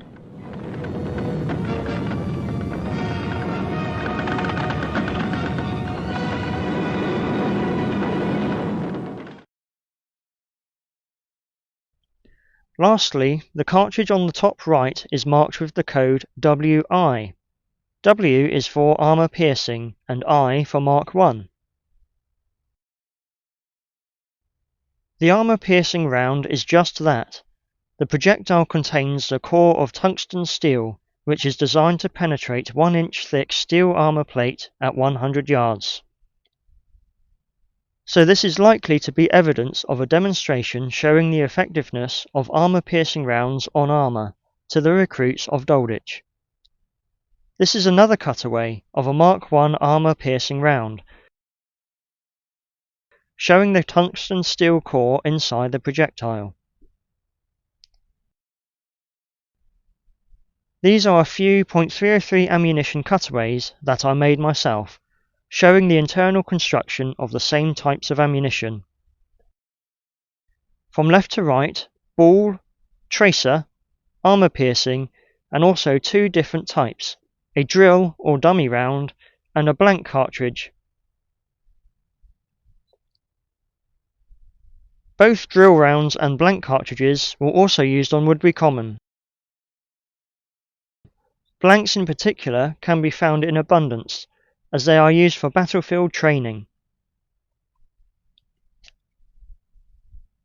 Another point to mention that will help us indicate exactly which weapon fired a 303 cartridge case would be to look at the firing pin indent on the primer of the cartridge. These are two 303s, both exactly the same, Mark 7 ball rounds made in 1942 by the Royal Laboratories in Woolwich, London. The difference between the two is the firing pin indentation.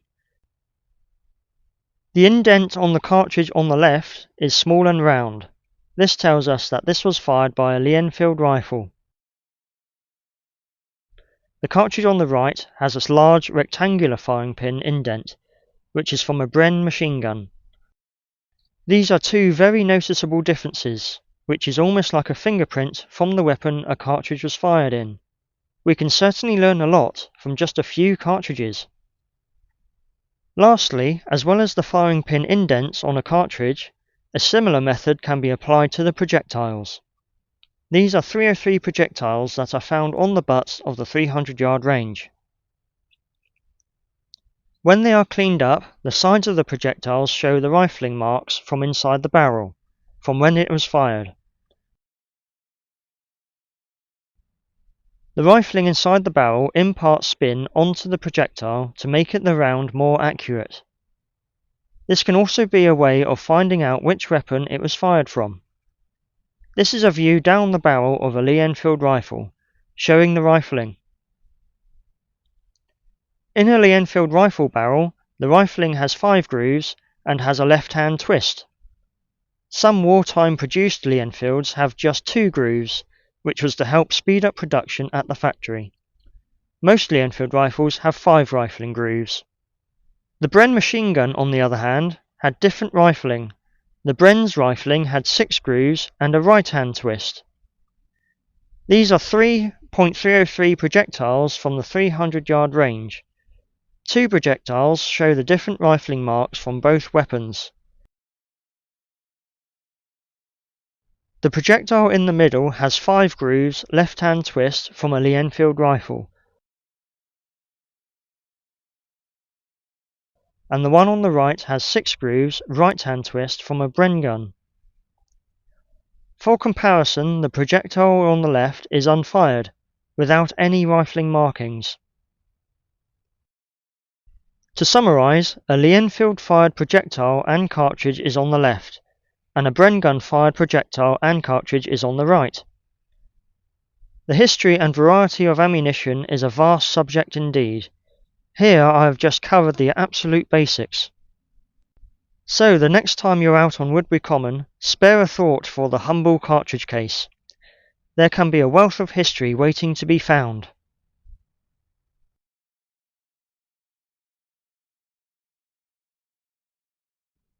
We have now come from the butts of the 300-yard range over to this large bank nearby.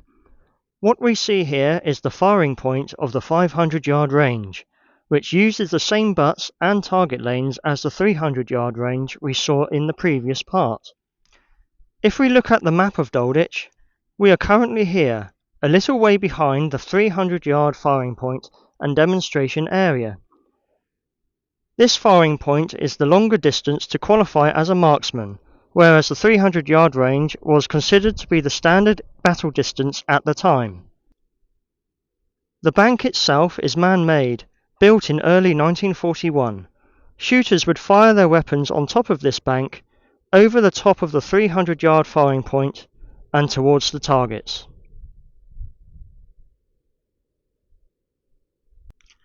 Having a shooter's eye view on top of the bank looking down range, we can see the wood in front of us, which is the location for the weapons demonstration area we saw earlier.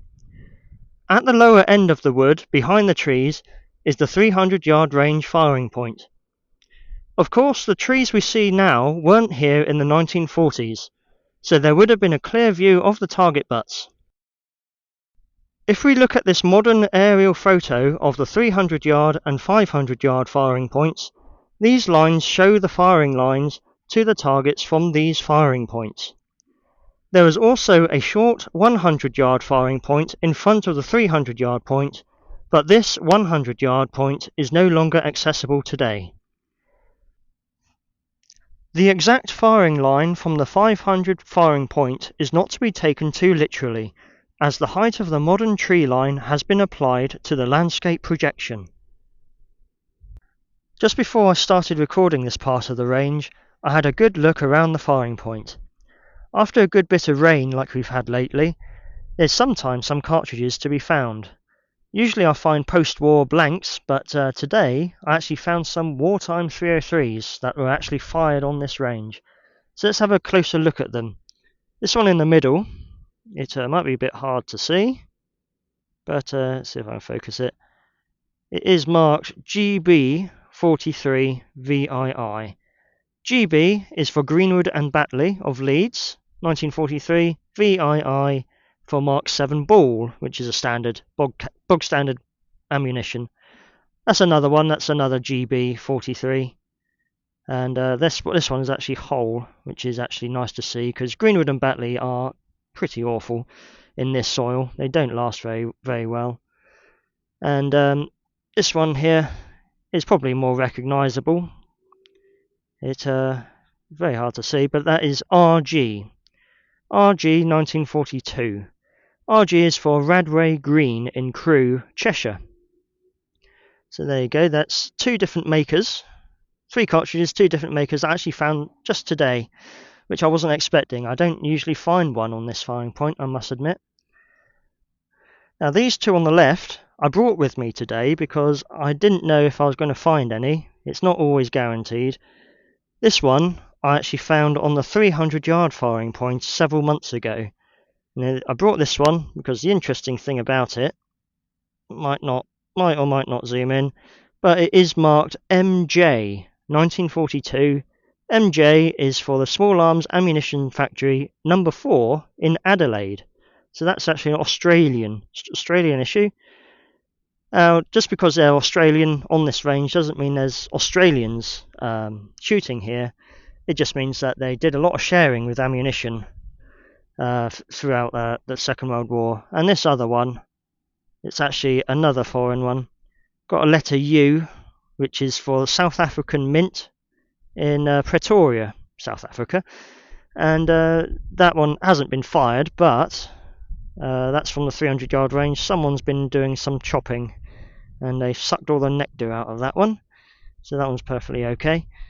So just goes to show that we've got South African, Australian, and 2 different factories from Britain. So you find all sorts of countries up on this firing point, which is pretty interesting, I must admit. Here they are, all cleaned up. As you can see, the 3 British-made cartridge cases all have the oval-shaped firing pin mark from a Bren machine gun. The one Australian cartridge has a circular firing pin mark from the Lee Enfield rifle. Well, that is the 500-yard firing point. Next on our tour is a Second World War era hand grenade range.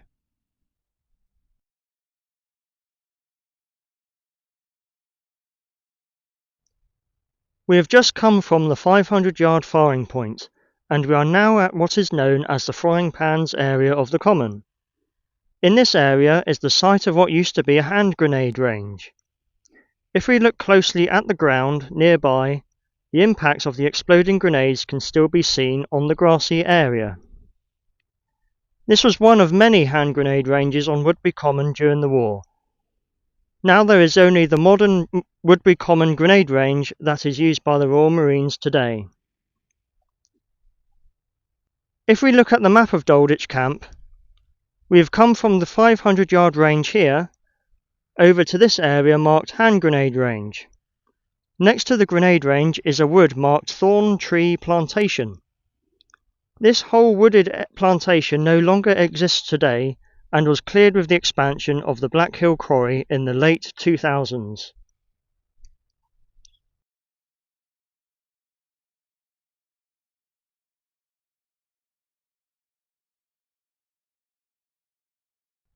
This 1946 aerial photo shows some extra detail of this grenade range area. It is located just a little north of the camp itself. In this photograph we see Royal Marine recruits training with Mills grenades, taken in around 1943. Here we see them priming the grenades as detonators are transported separately for safety. When the grenade is ready to be used, it is primed by removing the base plug in the base of the grenade. The detonator is inserted inside and the plug is replaced with the use of a special spanner tool. This is an original Mills No. 36 showing how the detonator is inserted. Once primed, the recruits would move to the throwing point, as we see here in this photograph. If I pan around a little bit, we can get an idea of just where we are. In the wood, in the distance ahead of us, just behind the gorse bushes, that is the wood for the 300-yard range. That is where the firing point is. Panning to the left a little bit more, there is the white stone, which is the Gibraltar stone, which is there to commemorate 350 years of the Royal Marines on their anniversary in 2014. And I'll be having a look at that much later in the video. Panning a bit more, just over there is the model airfield car park and the model airfield itself. And panning around a bit more to the left, behind this wood is the now disused Black Hill Quarry. We can still see some evidence of it having been a quarry. And down and around there is the pathway which goes through the middle of what was the quarry, and then back to the grenade throwing point. Sometimes I find artifacts on this range by way of Mills grenade fragments, but I had a look around before recording and unfortunately I haven't been very successful. But I did bring this with me today. This is a Mills hand grenade base plug, which I found a few weeks ago here. It was sat just over on the path. And here it is, all cleaned up. It is in fairly good condition, but unfortunately the manufacturer's code on the bottom left has been damaged from when the grenade exploded, but the 1940 date is clearly visible.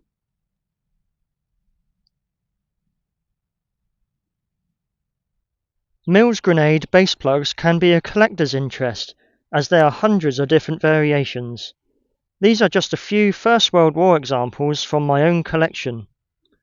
I have found a Mills grenade base plug on the common that is somewhat unusual from most. This plug dates to 1945 and was made by A. Fenwicks in Birmingham. But the unusual thing is that it is made of brass.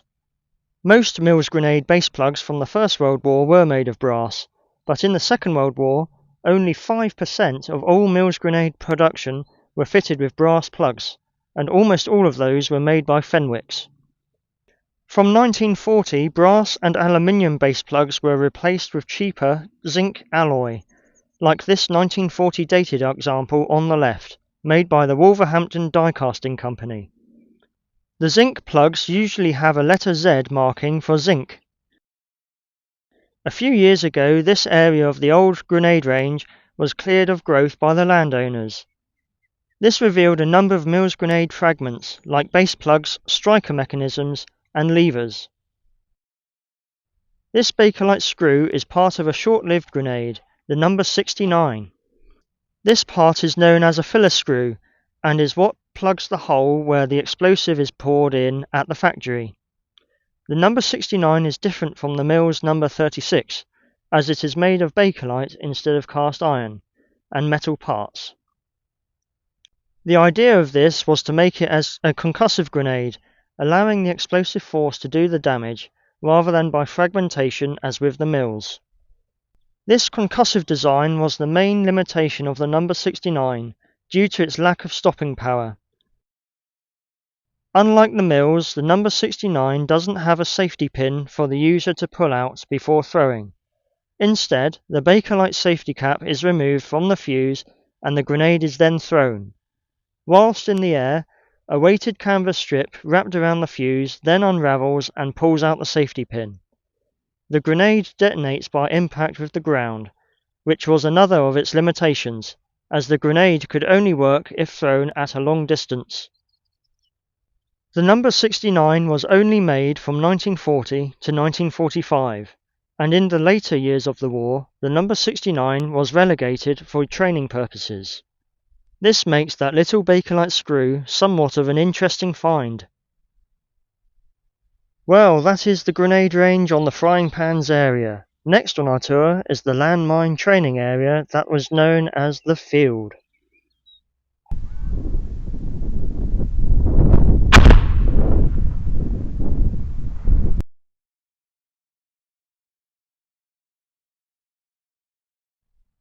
We have now come from the grenade range in the northwestern side of the camp, in what is known as the frying pans area, to here in this field in the southern perimeter of Dalditch. This lush green field was the site of various weapons training, mainly landmine training. This area was known to the men at Dalditch quite simply as the field. If we look at the map, the landmine training area we have come to is roughly here, to the south of the main camp infrastructure. If we look at this 1946 aerial photograph of the same area, it gives us a little bit more detail of some of the other training here. The field is very close to Squabmore Reservoir, located in the bottom left of the picture. Next to the reservoir are a line of trenches, zigzagging down its entire length. These are roughly 5 foot deep, and presumably for weapons training such as mortars. Looking again at the photograph, we can see an oval in the left corner, which is a motorcycle circuit. This was for advanced motorcycle riding to train dispatch riders, who carry messages to and from the commanding officers in the field of battle. In the middle of the photograph is a rifle range of an unknown description, and no trace of it exists today. On the right is the motor transport area for maintaining the vehicles.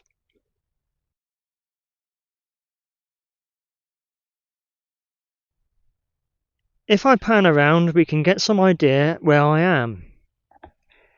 In the distance, ahead of us, right in the corner of the field, is the motor transport area we saw much earlier in the video.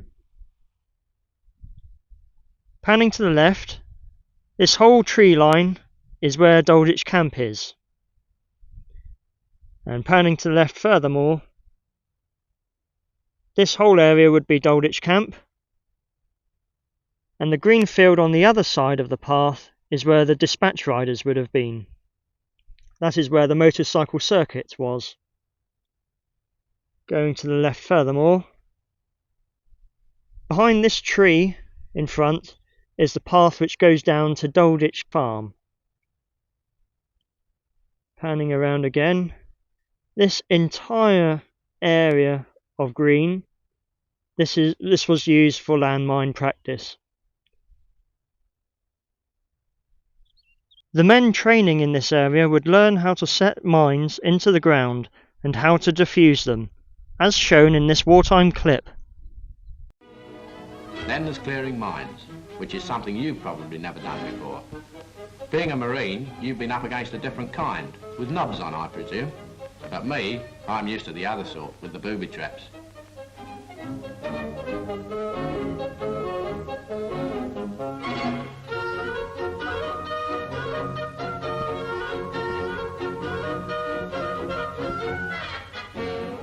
You know, step on it, kid, and you've had it.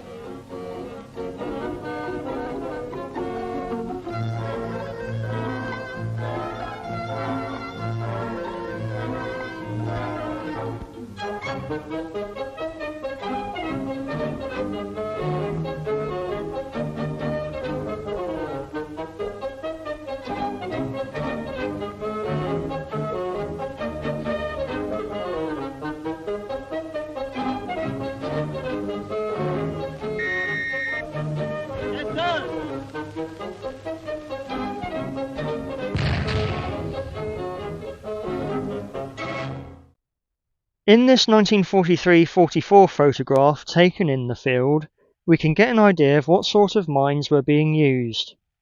The Marine in the foreground on the left is holding a mine, ready to be placed into the ground. It is a distinctive rectangular shape and can be identified as the number 75 Hawkins anti-tank mine. The number 75 Hawkins was a small mine and was used against light armoured tanks and wheeled vehicles. It was a very versatile weapon, in the fact that several mines could be linked together for larger armoured targets and booby traps, or it could be used for demolitions. The demolitions aspect played a very important part of mine training with the Royal Marine Commandos at Dalditch Camp. It was at times vital to sever enemy communications and supply lines, such as disabling a railway line. Using explosives was also useful to gain entry into a building through the perimeter wall.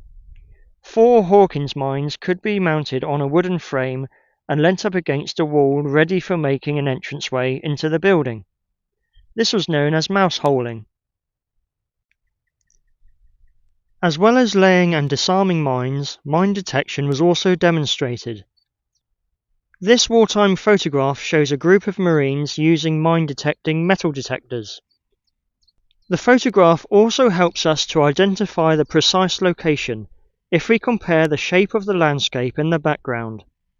The shape of the hill behind the Marines is very recognisable, which, if I fade out the picture, we can see it is the same landscape we see today. Well, that is the field landmine training area. Next, I'll be going to the outer perimeter of Dalditch to look at where the flamethrower training took place.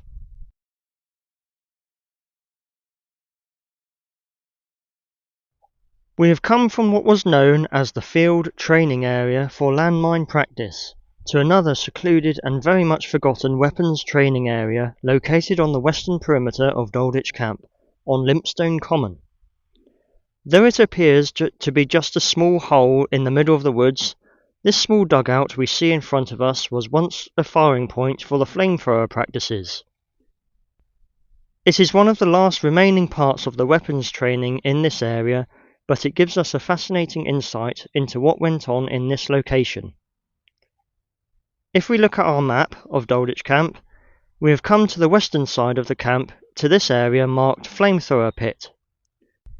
Additionally, we also see the camp's magazine and a few more small ammunition storage buildings like the ones we saw earlier in the video marked AD for ammunition dump. Next to the flamethrower pit is the mock street for CQB or close quarters battle training, which I'll come to shortly. Walking up to the flamethrower pit, it looks fairly inconsequential now, but this is where they did the training, right here. It is very heavily grown over, but yes, this is the spot.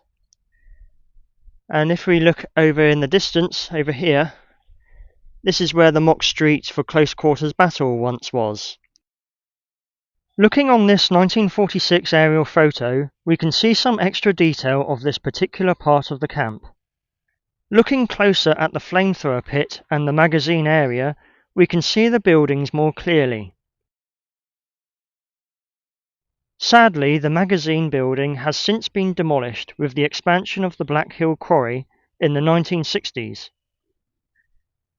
This very dugout that I'm standing at is clearly visible in this wartime photograph. In this photo, we see a Royal Marine recruit using the No. 2 Lifebuoy flamethrower, so called because of the circular shape of the fuel tanks. The British No. 2 Lifebuoy flamethrower was only made between 1943 and 1944. The design of the No. 2 is based on an earlier German flamethrower from the First World War, known as the Wechselapparat or exchange apparatus. If we look more closely at the background in this photograph, we can tell that this is the very same location. One is the dugout that I'm standing at and where the flamethrowers were used. 2 are the wooden panels of the mock street structure and flamethrower target. And 3 is a rectangular shaped building of the magazine in the background. Applying these observations onto the 1946 aerial photo, these 3 points match up perfectly. the Flamethrower Pit 1, Mock Street 2, and the Rectangular Building 3.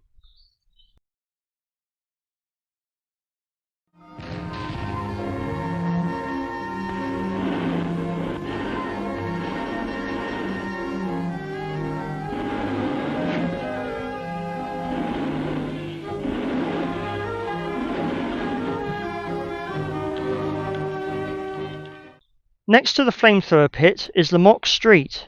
The Mock Street was designed to represent a row of terraced houses.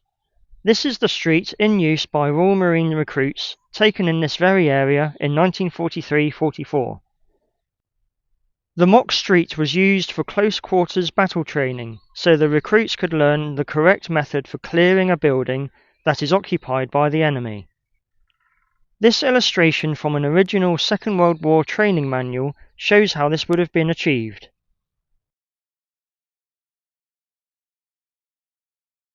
This second photo gives us a better angle and helps us determine that this is indeed the exact same area as the Flamethrower Pit. In the background we see a square brick-built building with its roof missing. If we compare this to the 1946 aerial photograph, the same roofless building can be seen at the end of the Mock Street.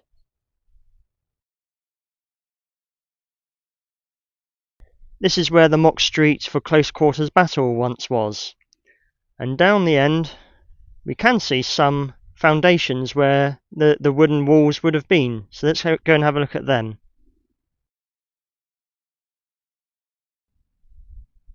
So here we are at the brick footing. This would be where the Mock Street wall would have been at the furthest end we saw in the 1943-44 photograph. And if we look back, the fire pit is just over there. It's only about 20 yards away. Behind the tree we see ahead of us, and that is it over there. Panning to the left a little bit more, there is the main path. And the fence that we see over there, that marks the boundary of Limpstone Common. And there's a gate behind those trees which goes into the frying pans area. So there we go, this is the exact spot of the close quarters battle training. Some items I have found in this area gives an insight as to what types of weapons and ordnance the recruits used during their CQB training at the Mock Street. This is a large Mills No. 36 hand grenade fragment, blown in half and still retaining the base plug in the bottom. Most of the grenade fragments found here are usually quite large chunks, not the small pieces found at other World War II grenade ranges. This is a near intact centerpiece tube from a Mills grenade, which houses the firing mechanism and detonator. It has what appears to be damage caused by only the detonator exploding. These tubes are shredded to pieces upon detonation, so to find a near whole one is somewhat unusual. This is an illustration of a Mills grenade showing where the centerpiece tube is fitted inside the grenade.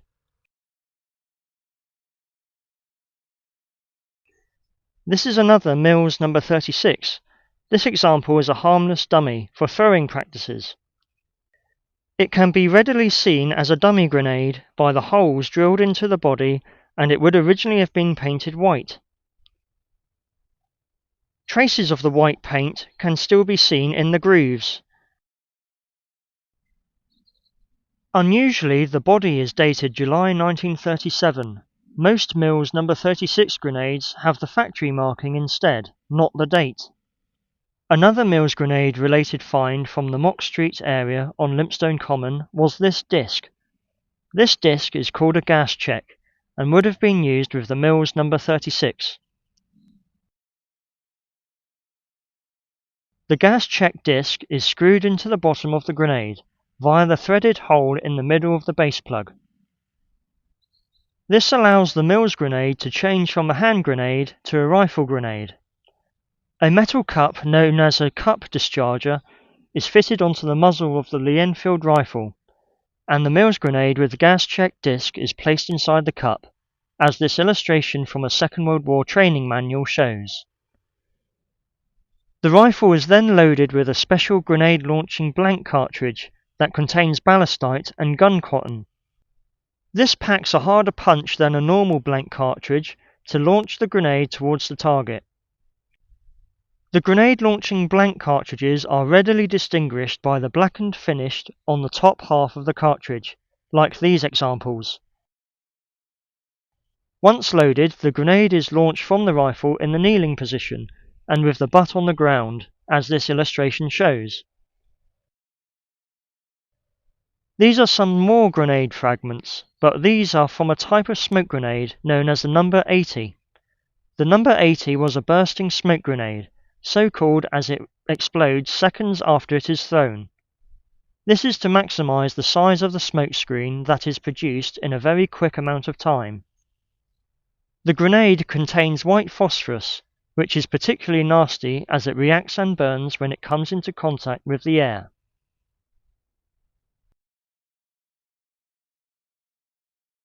This last find is particularly interesting. This is a single track link from a tracked vehicle known as a Bren gun carrier, and it would have been one of 365 links on a single track. The Bren gun carrier could carry a crew of 4 or 5 men, and could carry light weapons such as the Bren gun or anti-tank weapons such as the Boys anti-tank rifle or the PIAT gun, projector infantry anti-tank. This track link was found downrange of the flamethrower pit, so presumably a Bren gun carrier that was past it was used as a target. Well, that is the flamethrower pit and Mock Street area. Next, I'll be venturing outside the perimeter of the camp area completely, to the northern part of Woodbury Common, where I'll be looking at the location for the PIAT gun range, the projector infantry anti-tank weapon.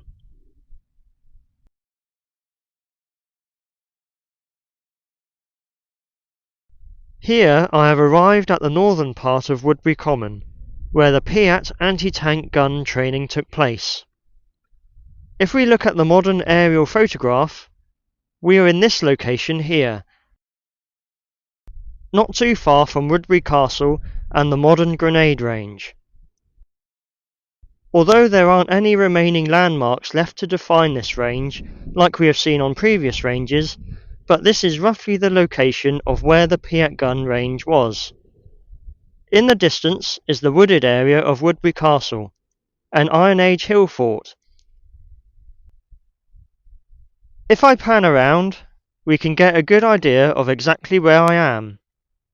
Directly in front of us in the far distance is Woodbury Castle. Panning to the left, that is the area of what was Black Hill Quarry. To the left of that is where the model airfield is and model airfield car park. Panning back round to the right, that small copse is roughly where the firing point was for the PIAT range. So they would have fired just behind these trees, from there to about over there, where these few trees are on that hillside directly ahead of us.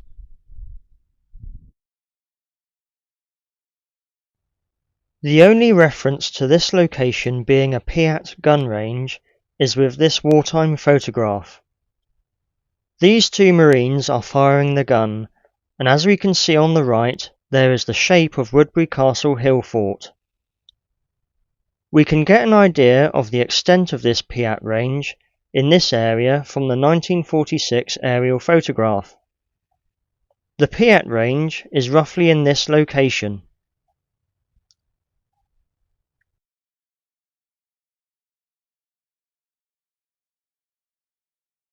The PIAT,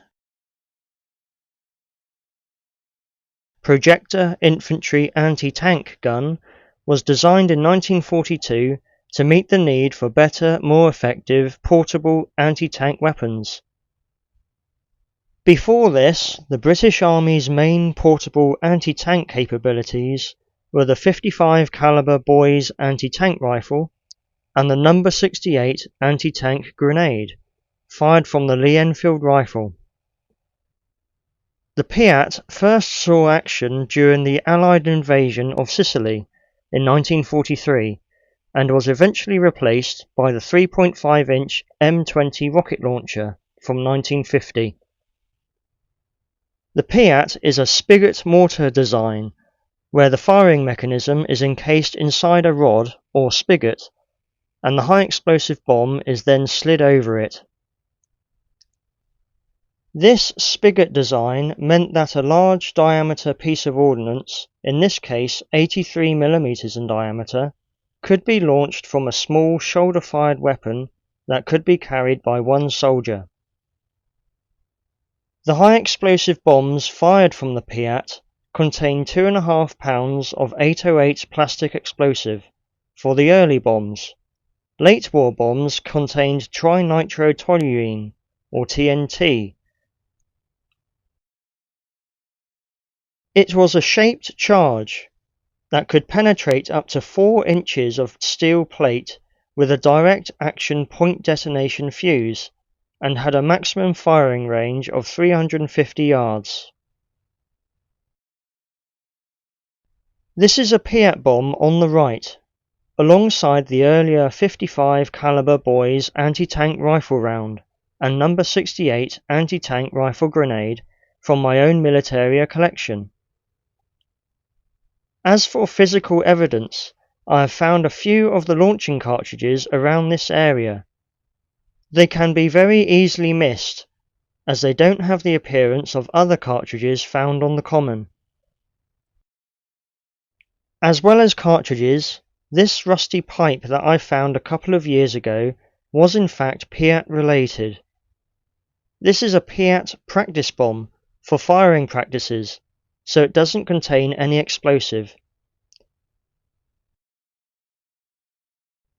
The head of the practice bomb would unscrew, then a launching cartridge is inserted inside, ready for firing.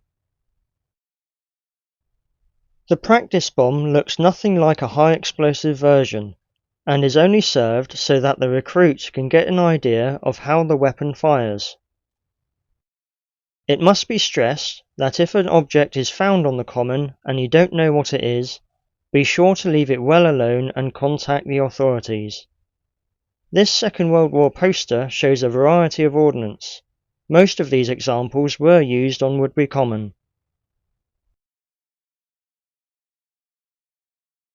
Well, that is the PIAT gun range, and indeed the last of the weapons training section that we'll be looking at. Next is the third section of the video, where we'll be looking at the different defence measures that were located on the camp and elsewhere on Woodbury Common.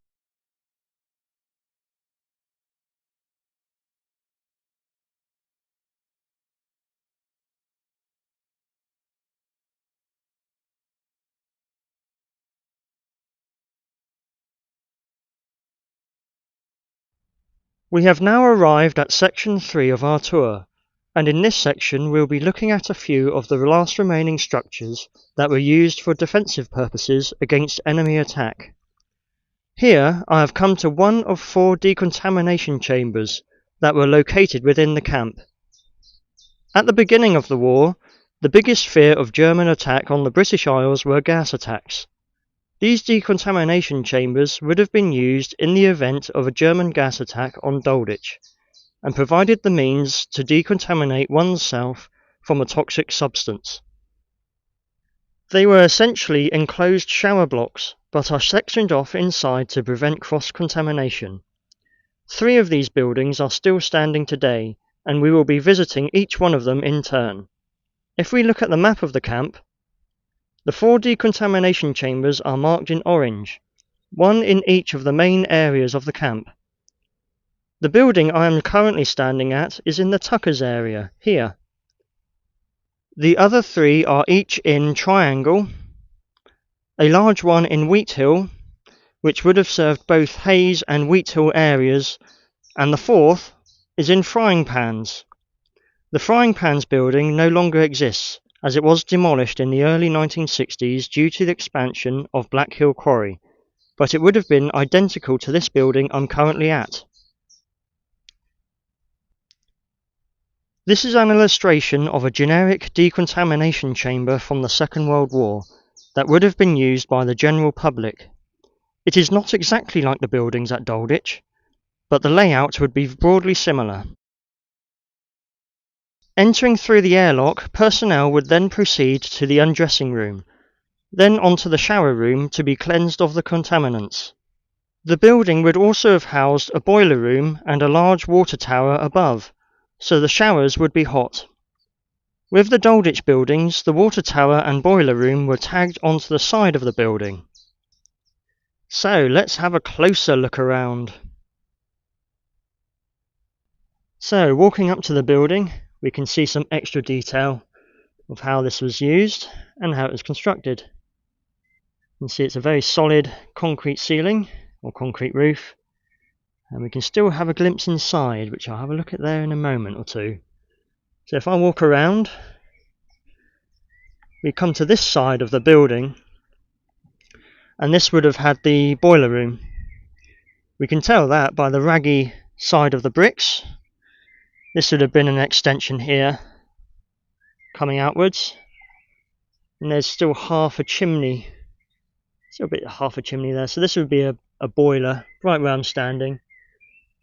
Underneath all this mud would be a concrete floor, and the other end of the boiler room is just over there. You can tell that by the equally raggy brickwork, where it's been demolished after the war. So this whole brown area of brick wall, that is where the boiler room was. That would have heated the water. And above the boiler room, a story above, would have been the water tower. If I carry on looking around, we come to the other end of the building. Now if I get my torch out, we can see a bit better. Here we go. It is very solidly built. I mean, it's in pretty good nick for all these years. Good artwork too, I must admit. But we can still see these buildings, all of these buildings, have been locked up in the last 20 years or so. So I remember them when I was small, about 2003-04. You could still go inside these. Look at that in there. Ooh, spooky. I presume this might be the entrance where you would come in, because there is this doorway here, and there's a bricked up doorway on this side, so that would make sense if you're having the two compartments of the building. If I go around,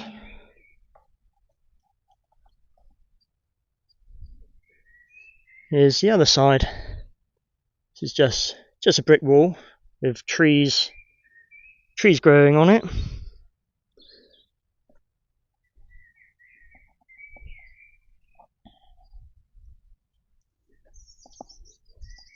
This is one feature that's on all of these buildings, are these bricked up windows, and they're always next to the entrance. I have no idea what they're for, unless they're for handing in contaminated kits like webbing, helmets, weapon equipment perhaps.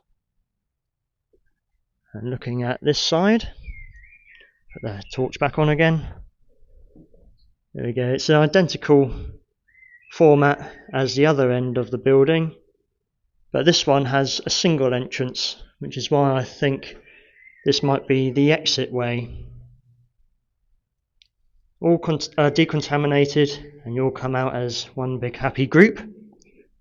Looking in here, and look at that. Oh, I see to the other end of the whole building there. And down there, what have we got? There's a window over there, blocked up window. Same on this side as well, which you just saw. And there we go, that's one decontamination chamber. Let's go on to the next. Just as I finished recording this decontamination chamber building, I caught a glimpse of something which I didn't really know was here. Just tucked in the growth, just down here, there's a piece of rusty sheet metal. That's actually part of the water tower for this building, which would have sat above the boiler room. You see there's another piece here. So that's actually a pretty interesting find. That's actually part of the building. I didn't even know this was here. After all this time sat on the common, it's just fragmented into little pieces, so presumably there's other pieces sat around under this tree. But yes, that's certainly an interesting discovery. That is the first decontamination building on our list. Next we will be seeing the building in the triangle area.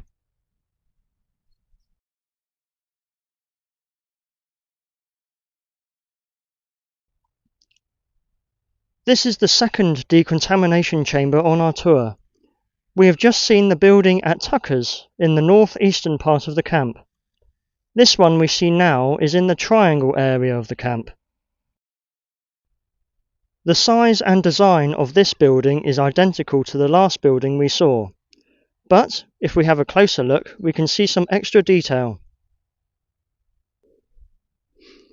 Walking up to this building we can see it is just the same as the last building we saw. Same style design, same sort of concrete roof, but a different kind of paintwork. So if we have a look at the entrance with the old torch, you can see some extra detail.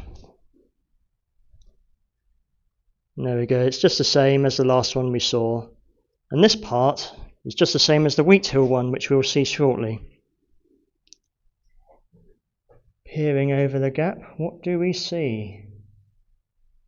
Well, there's a pipe there. And there's one entrance.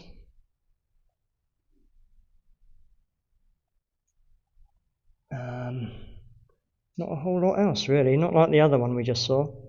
So there's a window, wasn't there? But looking through there goes all the way to the other end of the building. So let's have a walk around to the other end and see what we can see.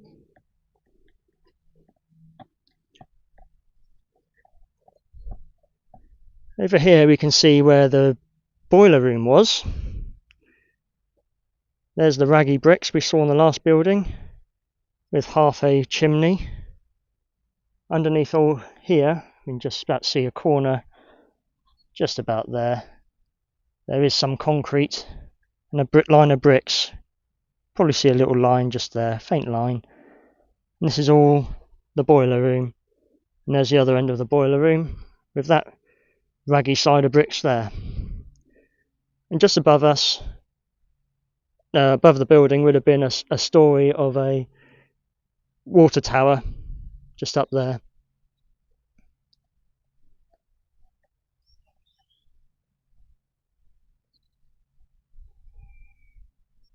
Walking around to this entrance, there we go. Same style design as ever. And we can look inside here. What do we see? An entrance that hasn't been bricked up. And this end, there's a low bit block up here. So this side, just like the other building, has one entrance here, which has the door now put onto it. This isn't original, this door. And then just over here is a second blocked up entrance here. So this is presumably where you come in to be decontaminated here. So here we go.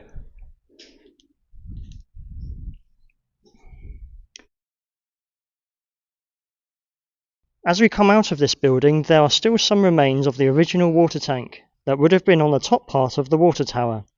It's hidden away in the bushes nearby, so let's try and find it. Looking in the woods nearby to this building, we can still see the steel remains of the water tank, which would have been above the boiler room. Just to our left, we can see one corner of what remains of the tank. And to our right, if I walk over to it, there's the furthest end just over there. Now this would have spanned the entire width of the boiler room, as we saw, and that's the top edge of the tank, and to the left there is the other corner. Sadly it has been damaged due to storms and falling trees, but I remember about 10-15 years ago this tank was still standing pretty, with all four walls still very much in good condition. Now, to give an idea of exactly where this is, if I pan to the right from the tank all the way over to there, there's the decontamination chamber where it once came from. It's probably not even 50-60 yards away.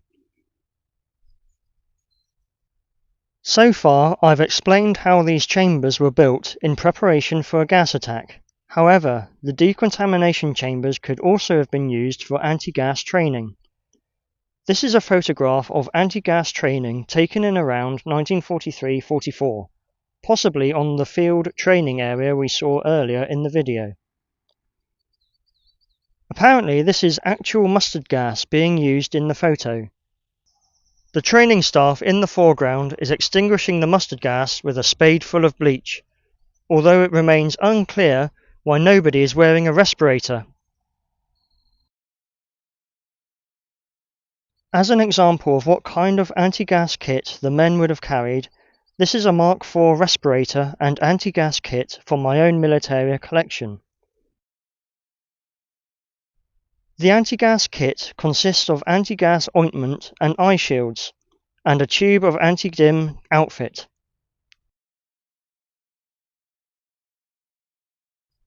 This is my own tin of anti-gas ointments, dating to November 1939. Amazingly, it still contains unopened tubes of ointment. These would be used should a chemical agent get onto the skin. A tube is ripped open and the ointment is spread onto the affected area. The anti-gas eye shields would be worn as a preventative measure, if a gaseous spray from an enemy aircraft was likely. Printed onto the paper packet are instructions on the correct method for personal decontamination of oneself and equipment. The anti-dimming outfit is used to prevent the glasses of the respirator from fogging up.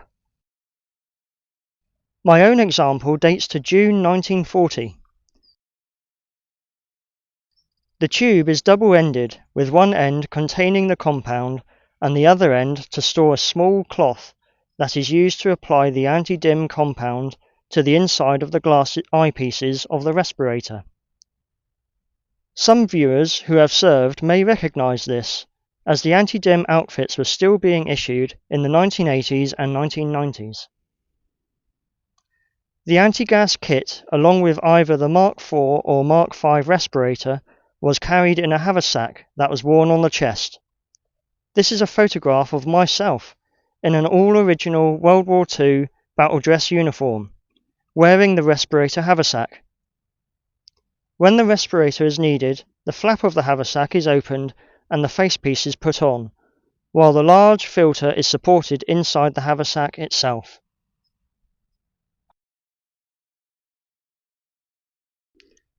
That is the second decontamination building on our list. Next we will be seeing a much larger building at the Wheathill area of Dalditch.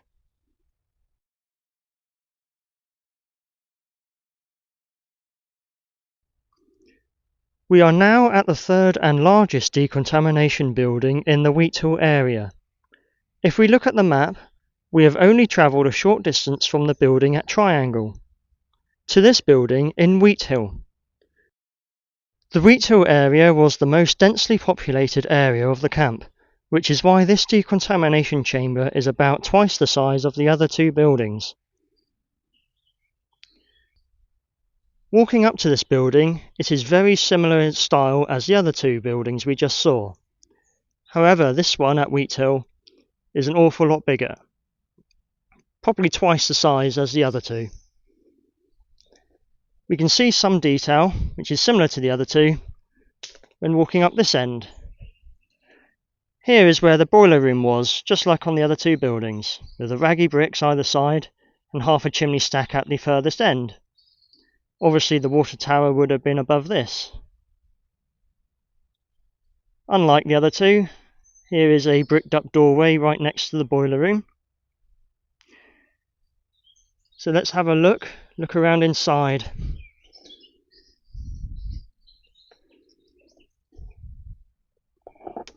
So if I get my torch out again, there we go. As you can see, just the same style of construction with different paintwork. So let's have a look inside this one. There are two doorways, bricked up window. It's just quite a massive building, this one. Looking through there, we can almost see all the way to the other end, and a big water pipe on that side. So there we go. So let's have a look around the other side.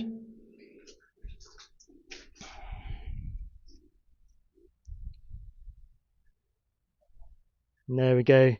You can get the extent of just how long this building is. It is pretty massive. It is probably the biggest building in Dalditch. Probably bigger than the information wing we saw earlier, much earlier in the video.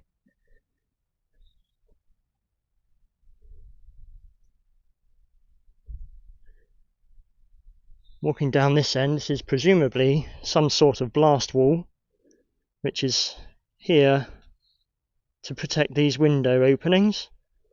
As I've shown on the other buildings, these windows, there are always two windows next to the doorways. And this is one entrance we can have another look at. I'll get the torch out again. Huge entranceway over here, and then looking here, there is a doorway. These were added about 20 years ago to stop antisocial behaviour. Not as exciting as the other end, but we can see there's the window openings there and the doorway. Presumably this is where you would come in to be decontaminated, and the showers would be just through there. And just up there is that big pipe we saw on the other entrance, on the other side there. That goes all the way to the other end of the building. So let's go around some more.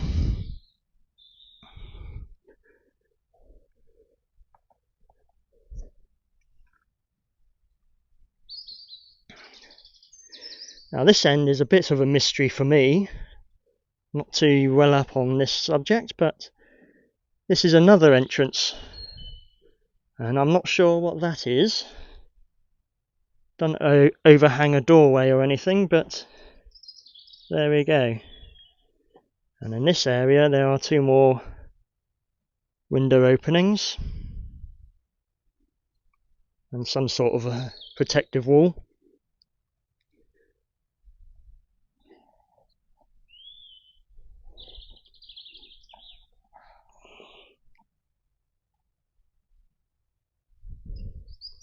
Around this side, we slide through the growth. There's another doorway that's been blocked up just here, with yet two more window openings, or three more, I beg your pardon. So presumably this would have had three chambers as opposed to two like the other buildings.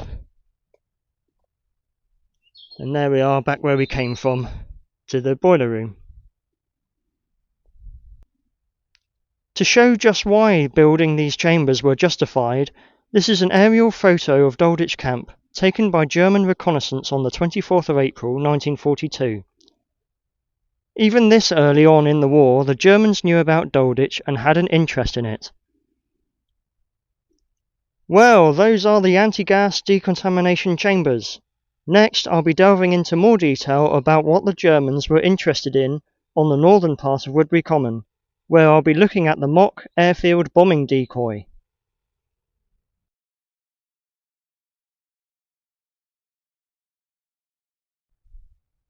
We have come to another surviving structure.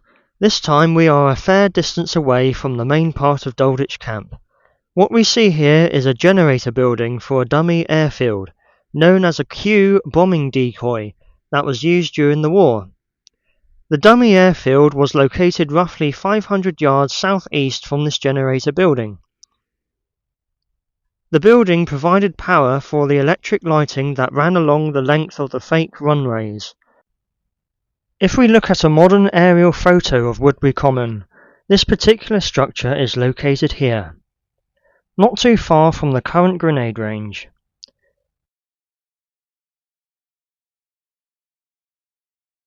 The dummy airfield was roughly in this area, near to Upham's plantation, and most appropriately next to the site of the model airfield, used by the East Devon Radio-Controlled Aircraft Club. Dalditch Camp itself is further south from here, in this area of the Commons. Looking at a 1946 aerial photograph of the dummy airfield bombing decoy, the faint outline of the fake runway can just about be seen, in the form of a letter Y. The fake runways were constructed by either rolling or cutting the undergrowth.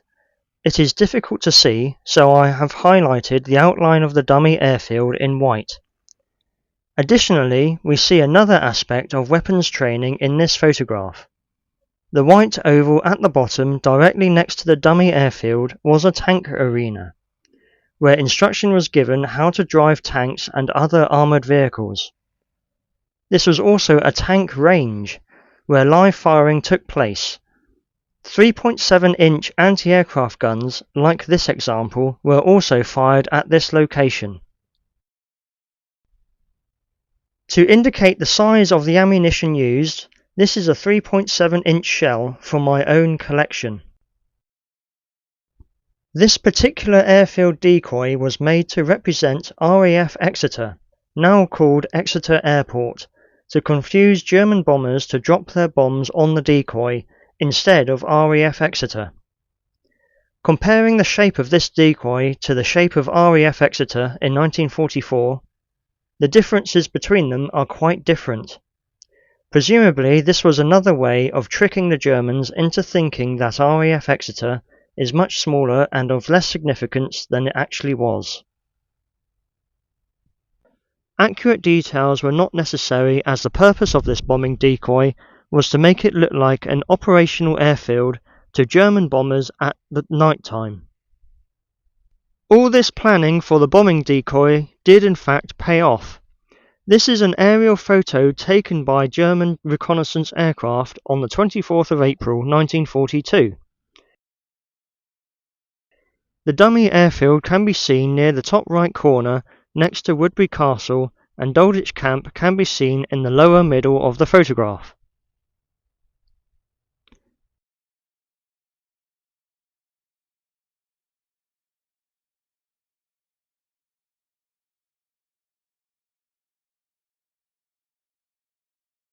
This area was bombed just 2 days later, on the night of the 26th of April 1942, when German bombers were returning from a raid at Bath as part of the Baedeker raids.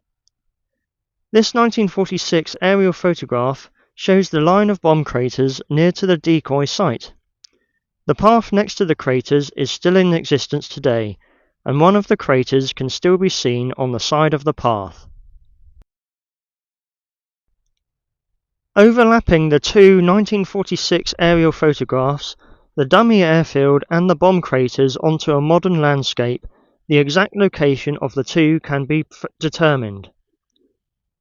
In front of the generator building is a large concrete blast wall, which covers a doorway into the building to protect the interior from bomb damage. The generator building consisted of 2 rooms, a generator room and an output operation room. This illustration shows the generic layout of this type of building. The generator room would house a diesel-electric generator, and the output operation room controlled the electrical output to the lighting on the dummy airfield. So, let's have a closer look. So here we are, walking up to the generator building. This is a concrete blast wall which covers the doorway to the output operations room, and we can get some idea of how it is made, or cast should I say, because when we look at the ridges on the side, that is corrugated iron that they used as a mould and then poured all the concrete in, and that's how the ridges came to be. So that's the blast wall for the output operations room, and just behind that is this big bank. The room is still under there somewhere, if you can find it. And then as we get to the back, here is the generator room with another blast wall, concrete blast wall. We can actually have a look at this. See all the curves on there, shows the corrugated iron as the mould. And over here, there is the generator room. It's all prefabricated concrete, and at the present time we can still go inside. So let's have a quick look in here.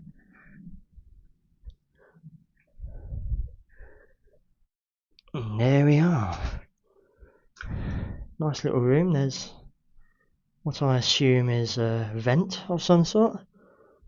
If I turn around, it's almost like a concrete Anderson shelter. And this is where the diesel generator would have been at one point or another. And you can see it's all prefabricated. It's all the bolts, square-headed bolts. Looking a bit worse for wear these days, but I think it's done pretty well for 80 years of not being maintained. If I turn around, and there we are, back at the entrance again.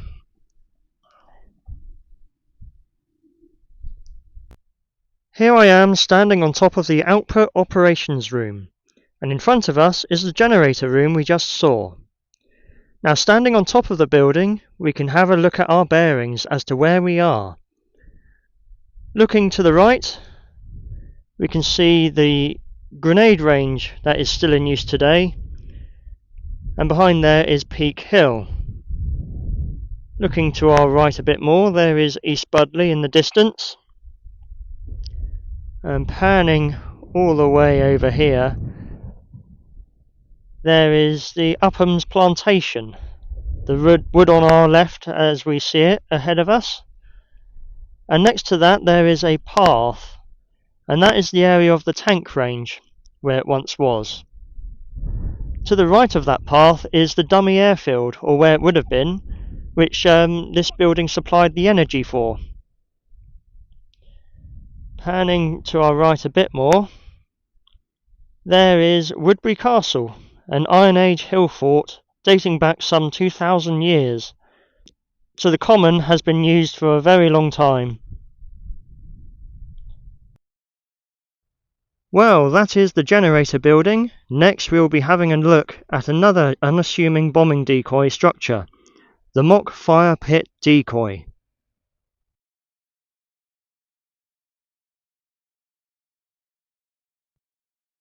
We have now travelled roughly 500 yards to the northeast from the Q bombing decoy generator building. Now we are seeing the remains of a row of fence posts, which were part of a mock fire pit decoy, otherwise known as a QF decoy. Looking at the modern aerial photograph, the generator building we last saw is here. The fence posts of the fire pits where we are now are here.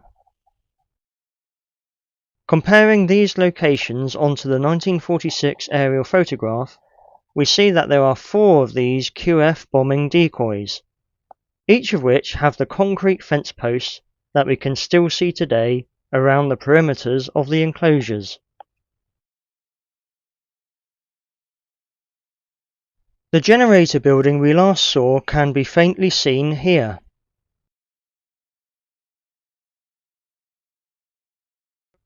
A QF bombing decoy was the code for a fake town or village. It was used only at night in much the same way as the Q bombing decoy airfield we saw earlier. Each of the 4 enclosures would have contained numerous wire baskets, which would have had wood placed inside to produce a fire. Fire baskets were set out in patterns over the site to take on the rough layout of buildings. The angle iron framework of the base of the basket was only 2 foot 6 inches wide. On top of this sat wire netting flare cans containing creosote. A detonator to light the flammable material was placed under the basket and wired to an electrical firing device. When burning at night, the fire baskets would look just like flames coming from the windows and doors of a building, and the creosote would produce enough smoke for added effect. In total, there were about 630 decoy sites in Britain. 230 of those were decoy airfields, 400 were decoy towns and other large-scale complexes. It was not until the 1980s that they were no longer a government secret. Now, I don't usually record on a bright sunny day like this, due to the shadows and garish sun. But, on a day like this, we can get an idea of just how prominent these fire pits really were. If I pan around, over in the distance, far distance over there, is Peak Hill. And on a clear day, sometimes you can see all the way down to Portland. Looking over there, there is Mutters Moor. Behind there would be Sidmouth. Going around furthermore, this, just on the brow of the hill directly in front of me, roughly 80-100 yards from here, is another set of fence posts, and I'll have a quick look at those shortly. Looking north, roughly in that direction, we would get to RAF Exeter, what is now called Exeter Airport.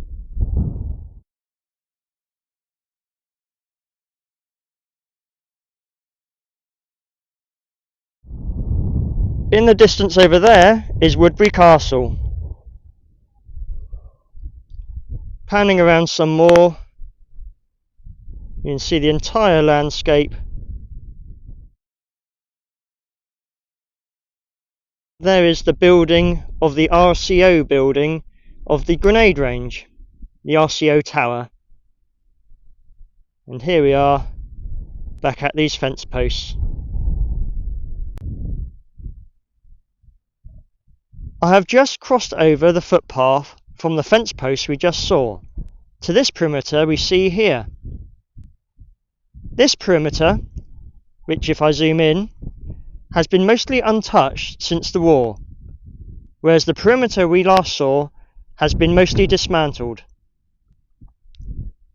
The corner spans from over here next to this tree to where we just saw over here.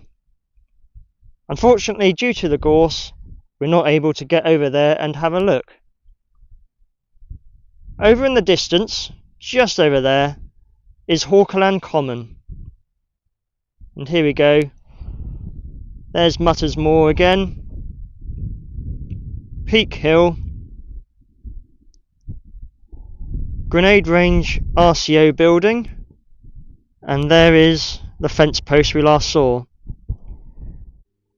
So this would have been a very prominent part of the landscape. Well, that is the QF bombing decoy fire pits. Next I'll be having a look at another Q bombing decoy generator building, located on Aylesbeare Common.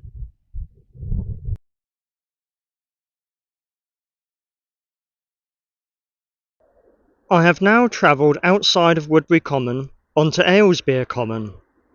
This building is a Q bombing decoy generator building, with the same purpose as the generator building we saw earlier on Woodbury Common. Using the 1946 aerial photograph of the area, the last thing we saw were the QF bombing decoy fire pits, located here, in the northern part of Woodbury Common, with the generator building nearby.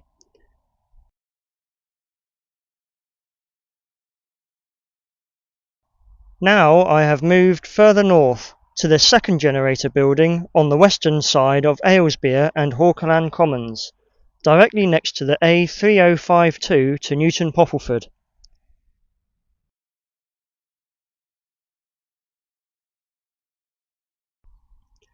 Here we are about 3 miles north of Dalditch Camp, which is located in this part of the Commons.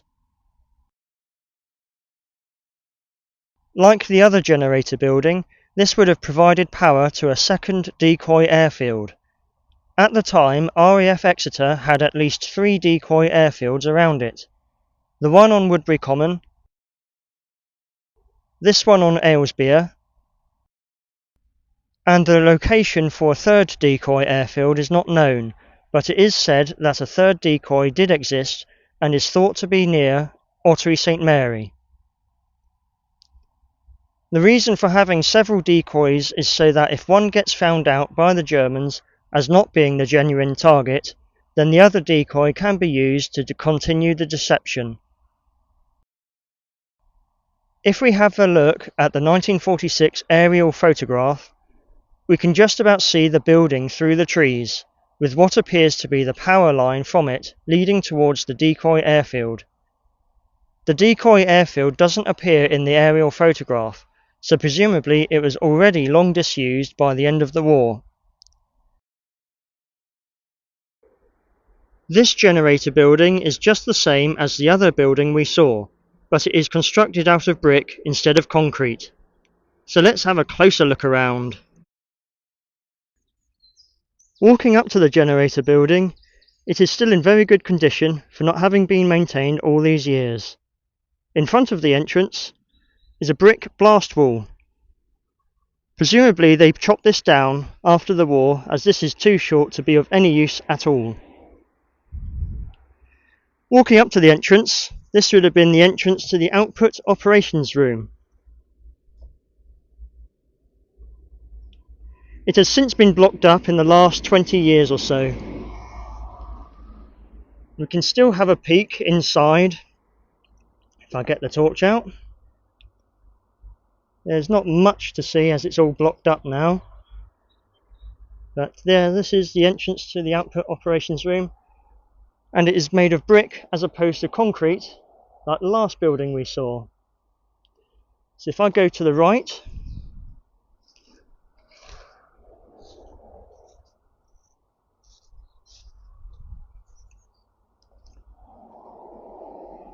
we can see the entrance for the generator room over there.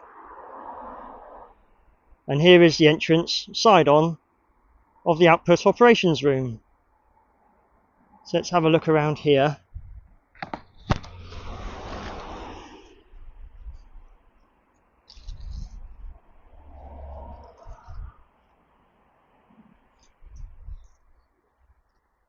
This wall is the blast wall, which protected the generator room entrance.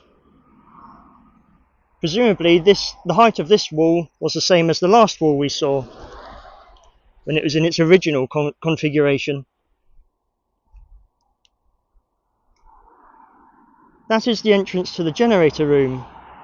This has been blocked up, presumably during the war when this building fell out of use.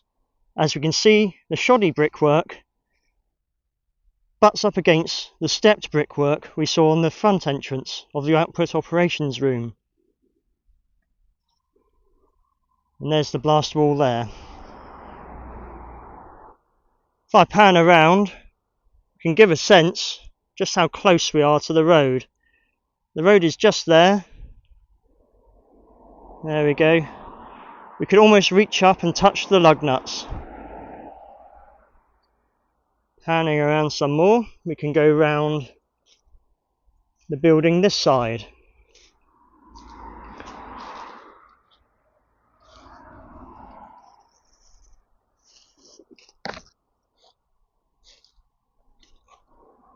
Here's the back end of the building. Going around some more. Here is a brick part of the building for the generator room there.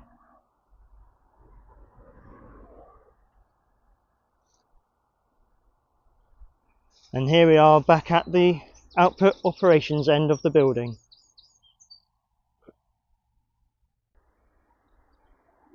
Well, that is the second Q bombing decoy generator building. Next, I'll be going back to Dalditch Camp to see a surviving bomb crater from when Dalditch came under the enemy radar.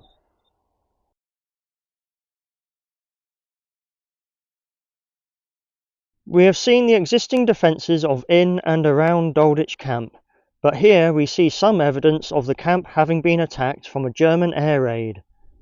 What we see here is a bomb crater just outside of Dalditch.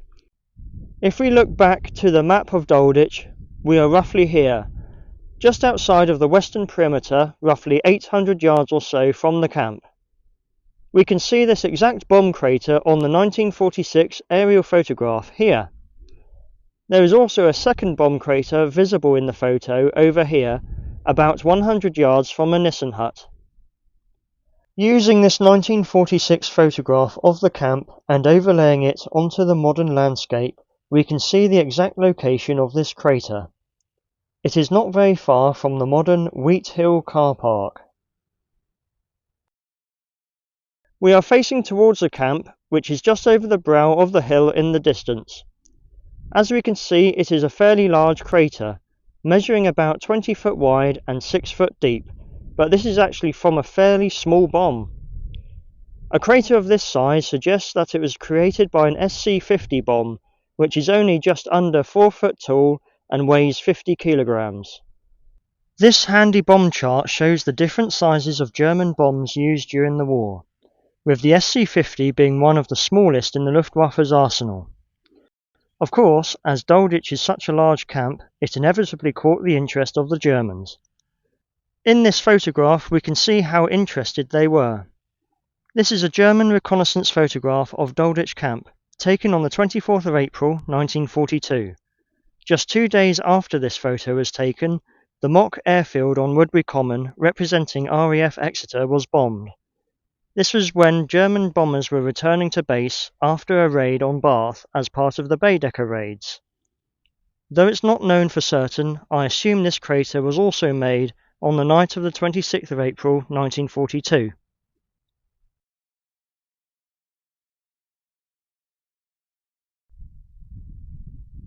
Walking up to the bomb crater, we can get an idea of just how big it is. It is roughly 20 foot wide and about 6 foot deep.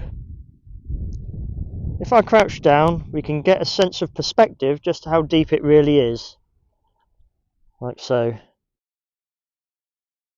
So it is a fairly deep crater. And if I pan around, we can get an idea of just about where we are on the commons here. If I zoom in, the wood in the distance ahead of us, that is Wheat Hill, where the Wheat Hill area of the camp and the car park now is. The hillside directly in front of the tree line is where the nearest Nissen hut was, and that is about 800 yards away. The second bomb crater, that we saw in the 1946 aerial photograph, that is just on the side of the hill. It's covered up in gorse, but it is more or less in the picture as we see it. Panning to the right, we can see the green area of field directly next to the tree line in the distance. Below that green field is the green area where the landmine training took place, and that is located behind the tree line directly ahead of us in the foreground. Panning around a bit more to the right and zooming in a bit more, there is Budleigh Salterton, right on the coast, with a little bit of sea view as well. And zooming out again, there is the bomb crater. Well, that is the bomb crater, and indeed we have come to the end of our tour of the wartime Royal Marines Dalditch training camp. To finish off my tour video, I'll be looking at a lasting monument to all of the Royal Marines that served and had completed their training on Woodbury Common. the Gibraltar Stone Memorial, which was placed in celebration of the regiment's 350th anniversary in 2014.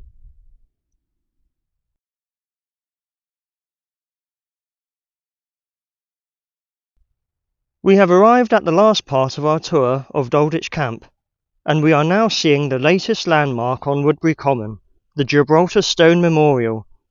This stone was donated by the people of Gibraltar to commemorate the 350th anniversary of the Royal Marines in 2014, and to all of the Royal Marines who have trained on the Common since the Second World War. This memorial also celebrates the connection with Gibraltar and the Royal Marines. The initial idea of the stone memorial was thought of by Lieutenant Colonel Aylesbeare Rogers and was put into motion by Lieutenant General Sir James Dutton, the then Governor of Gibraltar and retired Royal Marine officer. The stone weighs 4.5 tons and is a boulder which fell from the cliffs above Catalan Bay.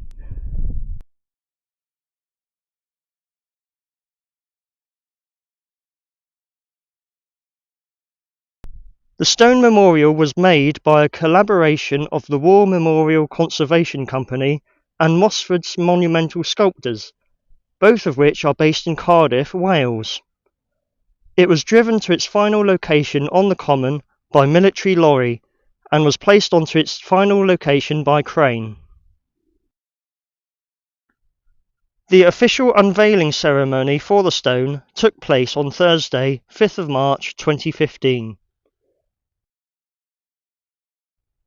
Looking at an aerial photo, the Gibraltar stone is located in the Four Firs area of the Commons.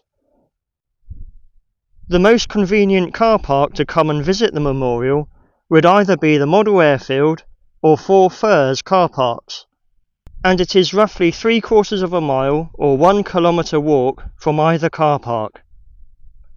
So let's have a closer look at the stone. Walking up to the stone, we can see some extra detail. On the front is a brass plaque, which if I zoom in, it commemorates the Royal Marines' history on Woodbury Common and their association with Gibraltar. Now you might like to pause it here so you can have a good read, but as it says, it overlooks the 300-yard range of Dalditch Camp, which is what we saw much earlier in the video.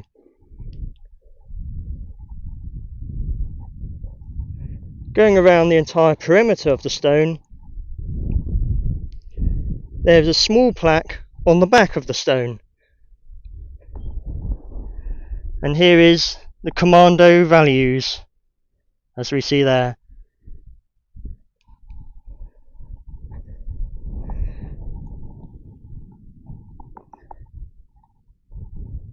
And if I pan around, we can have a look at where we are.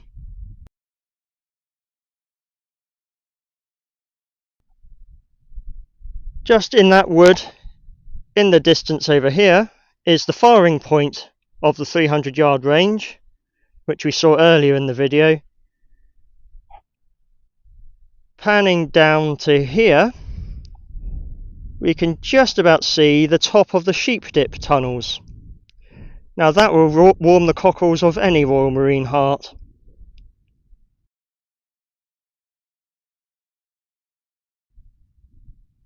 Immediately to the left of the sheep dip tunnels is the butts of the 300-yard range.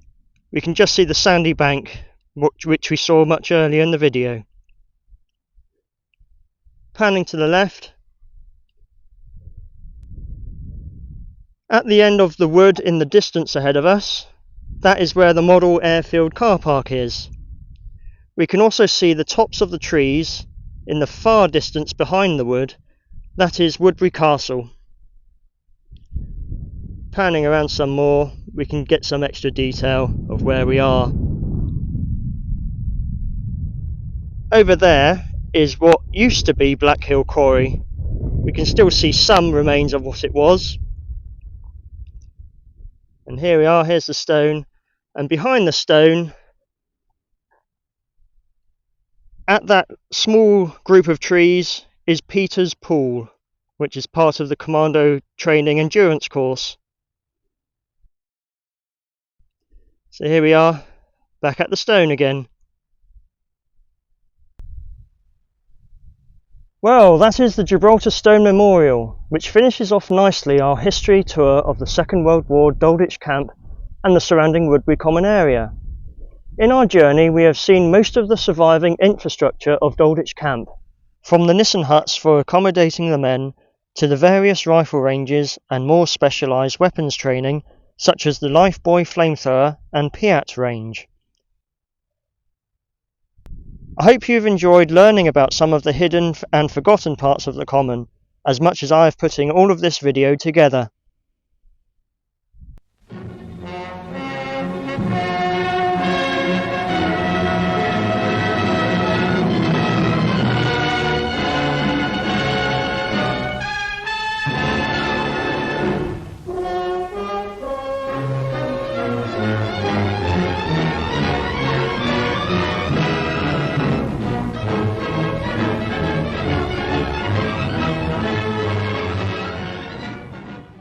If you would like to explore more of the wartime history on Woodbury Common yourself, this video will be linked to my website, and the web address is shown on screen.